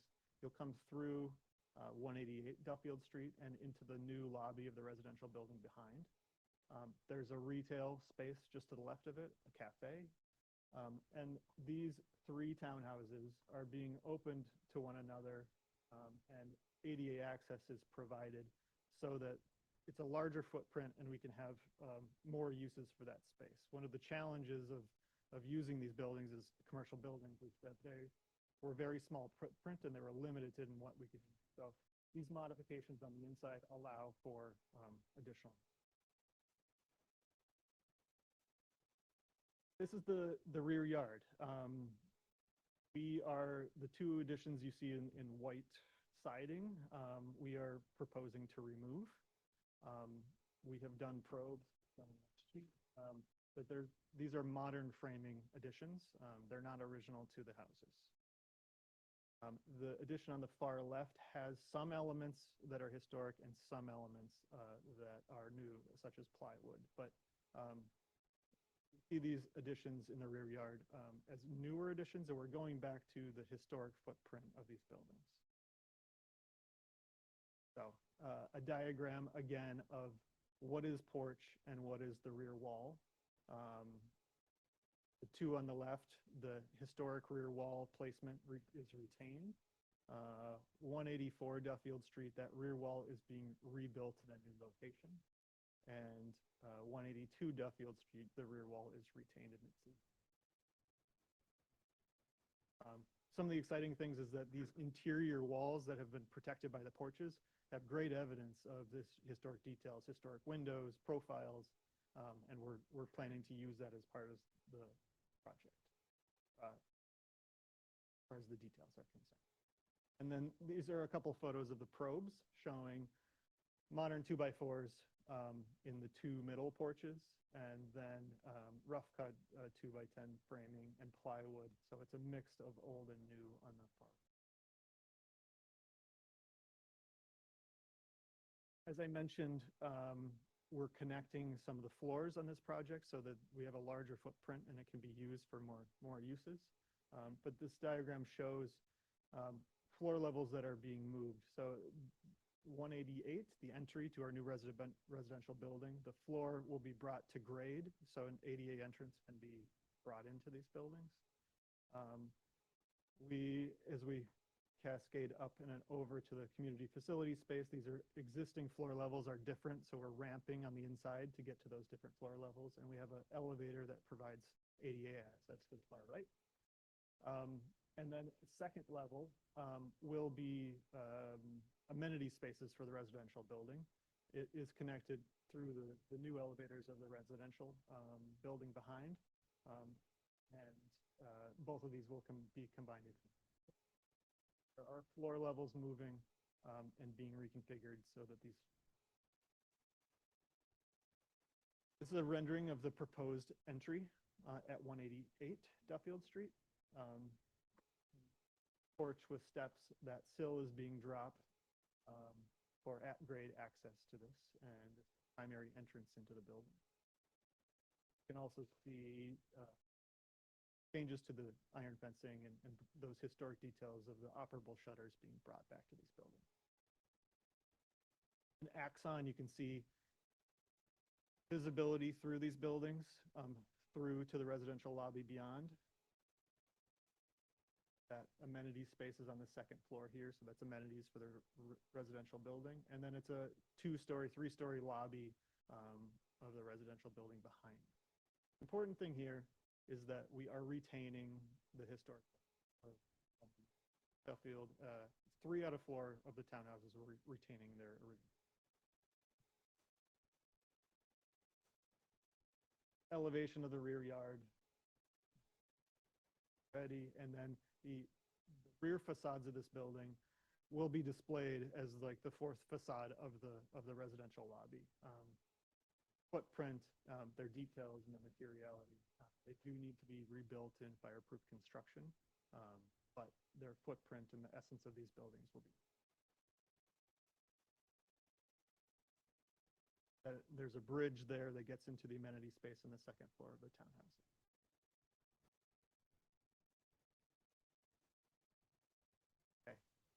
So we wanted to go through some precedents that Landmarks has looked at before that has similar conditions to what we're proposing. The first one is Dickey House. In this project, floor levels were moved and were rebuilt in fireproof construction. There are some areas of this that became double height spaces, similar to what we're proposing. And a lot of the modifications of the floor levels and what they're doing on the insides of these buildings is very similar to what we're proposing. Is 315, 317 Broadway.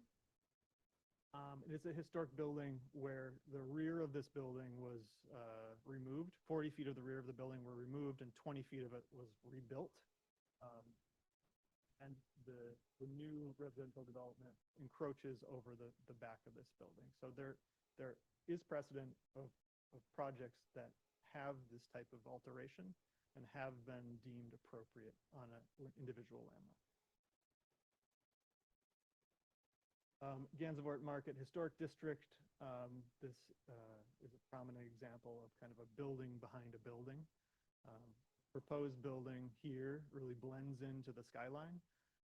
It abuts the back of these historic buildings, but it really is designed to become separate. It's also a similar configuration to what we're doing. Blends into the skyline and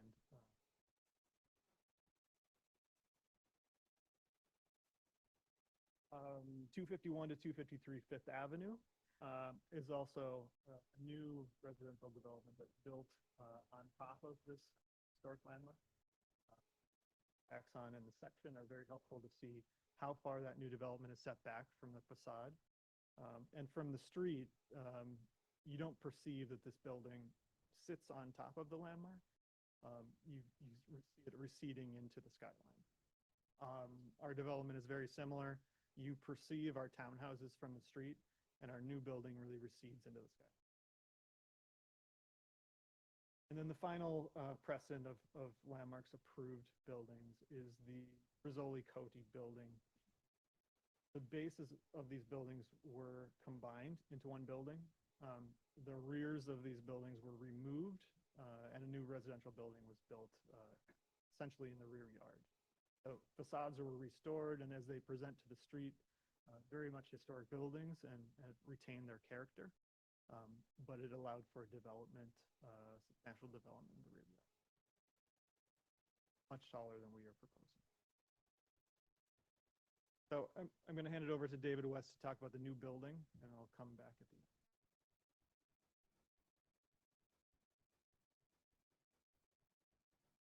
Thank you, Drew, and good afternoon, Commissioners. As I present the proposed new building, I want you to keep in mind the following. These townhouses were relocated here with the intent of being reused either as houses or for other purposes. However, they've remained virtually unused for over 30 years. Their condition is deteriorated, and their original use as single-family homes is no longer realistic in this dense commercial residential neighborhood. Efforts to repurpose them have been economically unviable due to small and efficient interior layouts, disconnected floor levels, non-fireproof construction, and a complete lack of accessibility. Our goal is to find a suitable path for adaptive reuse. This is a prime site for high-density housing, as demonstrated by the many recent developments in the area. To justify the significant investment required, a certain scale is necessary. Our proposal to locate a tower behind the townhouses offers a balanced approach that achieves appropriate scale and density while preserving the essential character of the historic townhouses at street level. As with any project, there are trade-offs. At the proposed scale, we can deliver 99 residential units, including 20 affordable units. This approach leverages existing city policy tools, including 485X and the voluntary inclusionary housing program. A smaller building would not be able to optimize these incentives. The site is surrounded by tall towers. It's now unusual in this part of Brooklyn to see townhouses, though historically this was the prevailing context.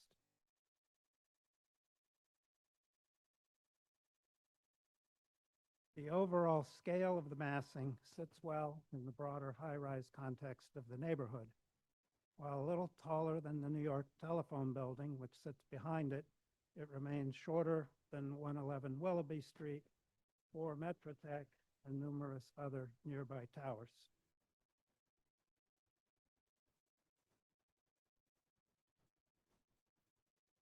The new building rises behind the existing townhouses.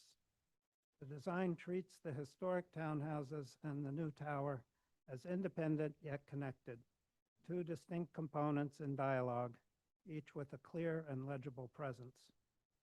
While some modifications to the townhouses are necessary, the essential interior volumes are preserved. Their street-facing presence will remain unchanged, fully restored, and reactivated for the first time in decades. This slide illustrates our massing approach. First, we defined the logical buildable area behind the townhouses and extruded it upwards. Then we responded to the townhouse rhythm by dividing the mass into 4 vertical segments. Pushed back part of the massing on one side to reduce perceived scale and introduce light and air into the interior. Developed a grid informed by the vertical proportions of the townhouses and began working on fenestration. 2 facade languages emerged. The main front facade uses a 2-story grid inspired by the verticality of the townhouse windows. The setback portion features a flat wall with punched windows referencing both the townhouses and the Ralph Walker Building behind the site. The material palette, which I'll detail shortly, further reinforces this dialogue. This image shows the upper story development. Setbacks were introduced to reflect the roofscape of the Ralph Walker Building and to create a dynamic massing. The slide also emphasizes how the low-rise character of Duffield Street is preserved all the way to Willoughby Street, thanks to adjacent smaller buildings and the St. Boniface Church.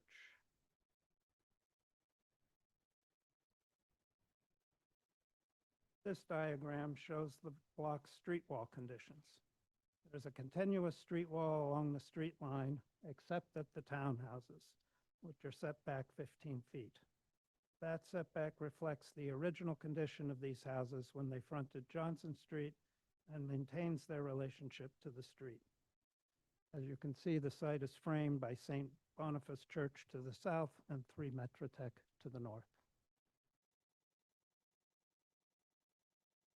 There's a site plan. The site measures 98.4 feet by 100.1 feet. Townhouses are set back 15 feet. Tower is set back 35 feet to the main facade and 47 feet behind 188 Duffield. Rise is 33 stories, including mechanicals. The last occupied floor is 32. The depth of the tower is approximately 44 feet. This is a reasonable minimum depth for single loading the housing units with a core behind.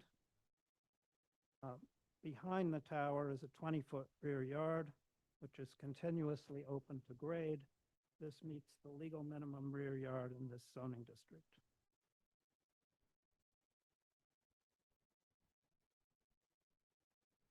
This elevation shows the tower rising behind the townhouses.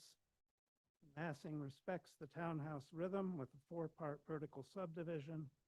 Vertical piers divide the main facade into 3 bays, each with double height window groupings, echoing the proportions of the townhouses. The south portion, which is set back, uses a punched window language more directly related to the townhouses in the Walker Building. Materials, which I'll describe in a moment, are derived from the larger urban context, not the townhouses, to emphasize their distinct character and proximity. Tower blends with the existing background of tall buildings. The total height is 395 feet, including bulkheads, shorter than both Willoughby Tower and the nearby Metrotech buildings.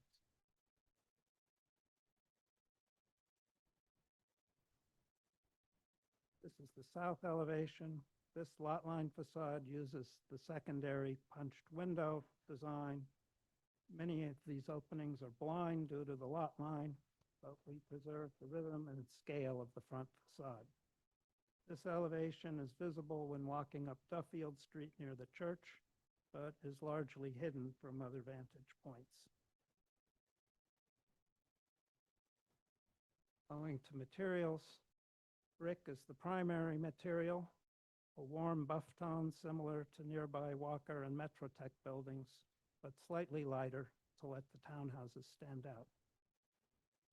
Metal spandrels with a reeded texture add visual interest. Windows and slab covers are medium gray. For glazing, we're using Ornolux A61 with a bird-friendly UV coating in the lower portions of the building. The brick piers feature subtle detailing inspired by the Walker building.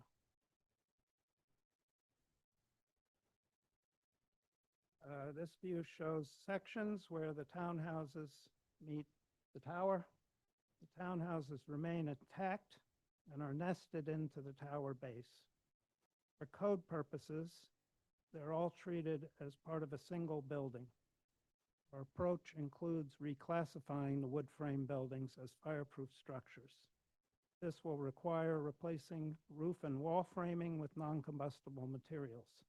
The one exception is the front facade, where combustible wood finishes will be permitted by the Department of Buildings in order to preserve the historic character of the restoration.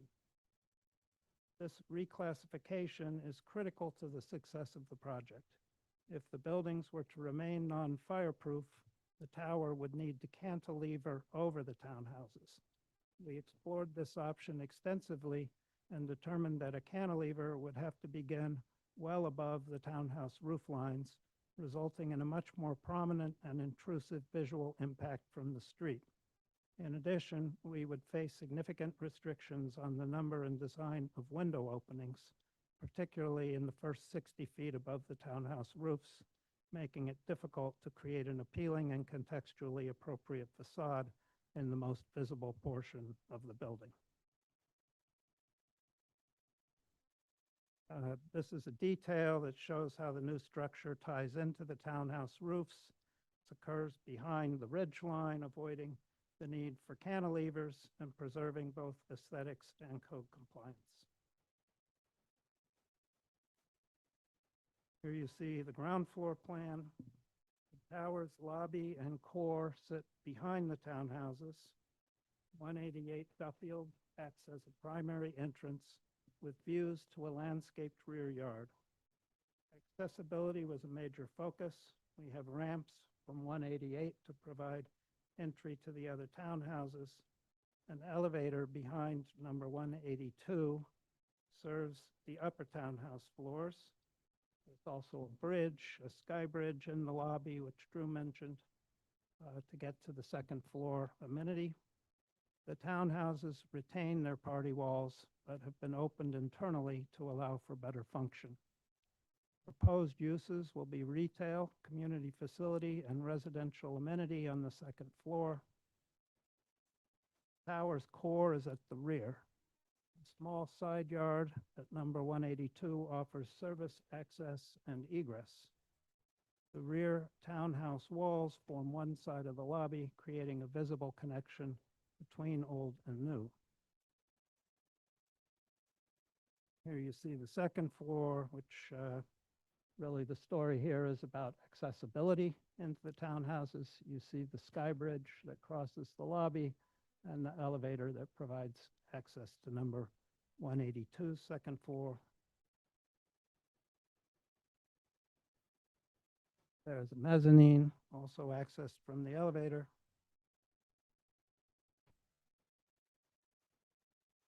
Here you see a typical floor plan of the tower. The tower contains 99 apartments, including 20 affordable units. All units face Duffield Street. The building is single loaded to keep the depth minimal and maintain maximum natural light. With that, back to Drew. Thank you. Thank you.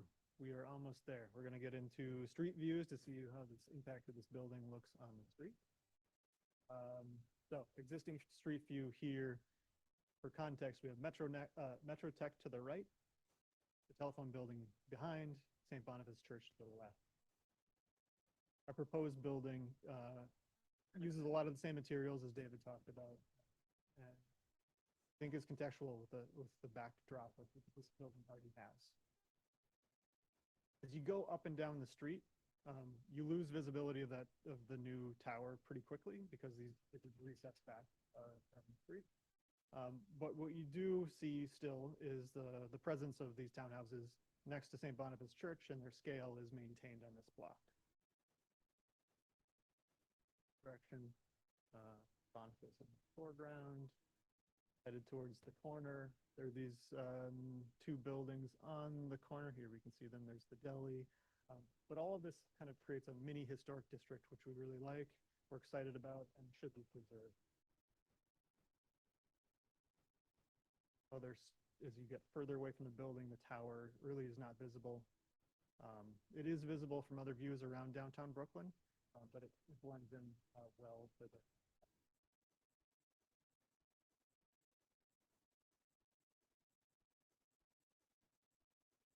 Okay, 2001 landmarks designation photo of these townhouses after they were moved. This is our proposed condition. We think this is a realistic adaptive reuse for these buildings. It activates them, brings a street presence. This block doesn't have a lot of retail, doesn't have a lot going on in the evenings. And the new uses will really bring these buildings alive and make them thrive for the next 100 years. This is the change that will be most dramatic. There have rarely been lights on in these buildings at nighttime, but there will be presence of people.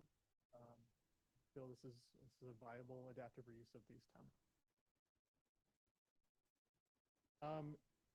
The townhouses were moved here because they represent middle-class residential architecture in the development of downtown Brooklyn. So there's that one piece, which is churches and townhouses, which is maintained.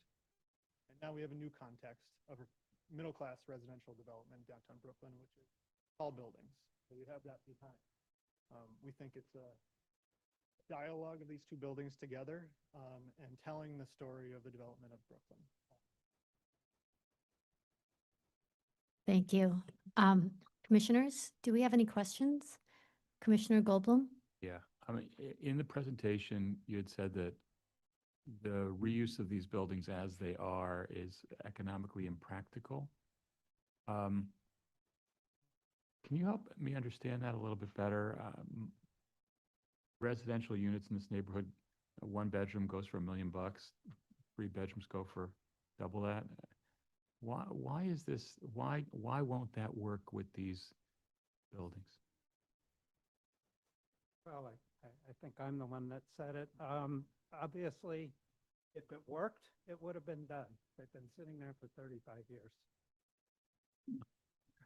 Well, and that's the extent of that argument. Okay, thank you. Commissioners, any other questions? Anybody else? Commissioner Jefferson?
best answer to that is from our probes.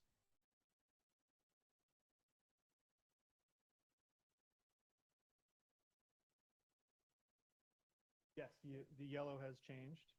This yellow has changed over time, correct.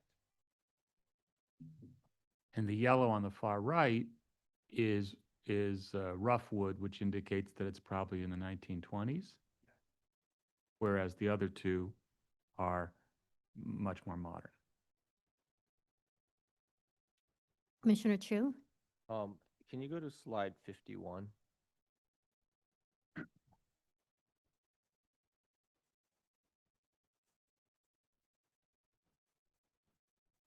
Okay.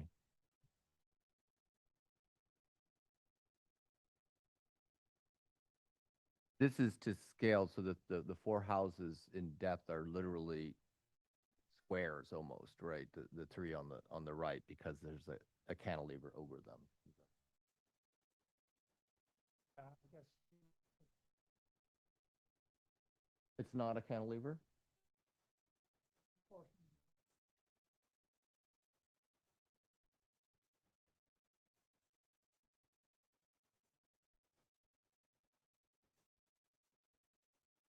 But they don't go through the houses. Okay. So my question is just, these houses originally when they were on their block, or actually, let me restate that. This street, and you had a picture of the church when the original houses were here before they were demoed and these were moved over. I mean, when I look at this plan, the first thing that sticks out is the setback on the four houses. And the fact that the church facade is much more forward to the sidewalk. And you're going to rebuild these houses essentially. You're rebuilding. They're not on original foundations.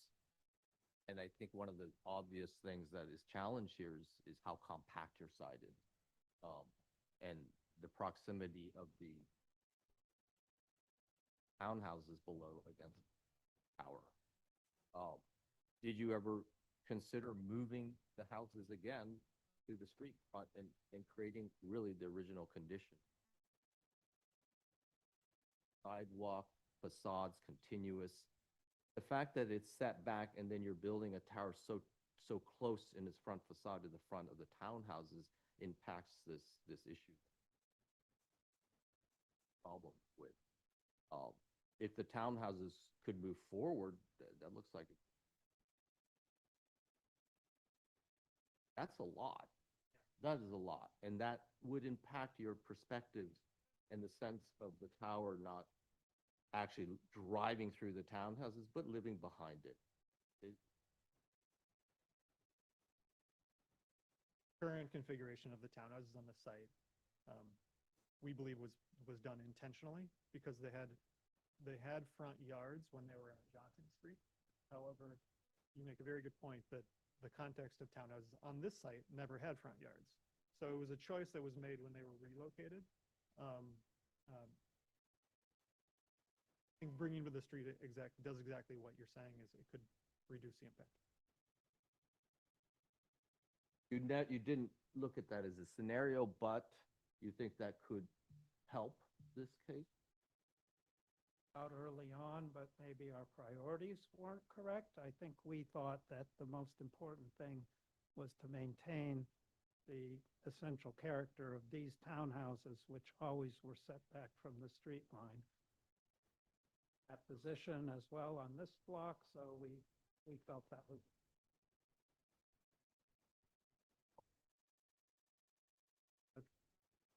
Thank you. Thank you. Commissioner Ginsburg? You do have in the appendices moving them forward, so that you did look at that. I understand, but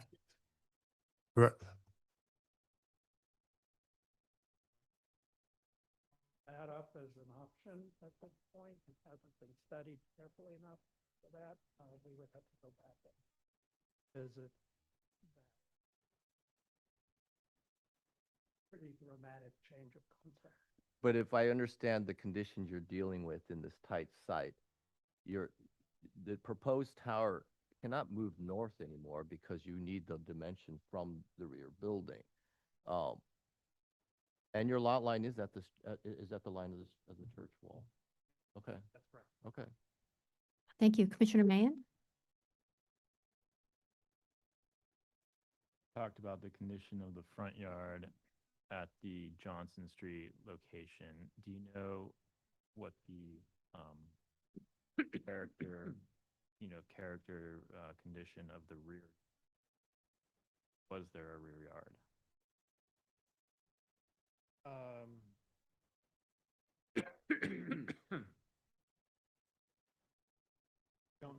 We don't have that in the presentation, but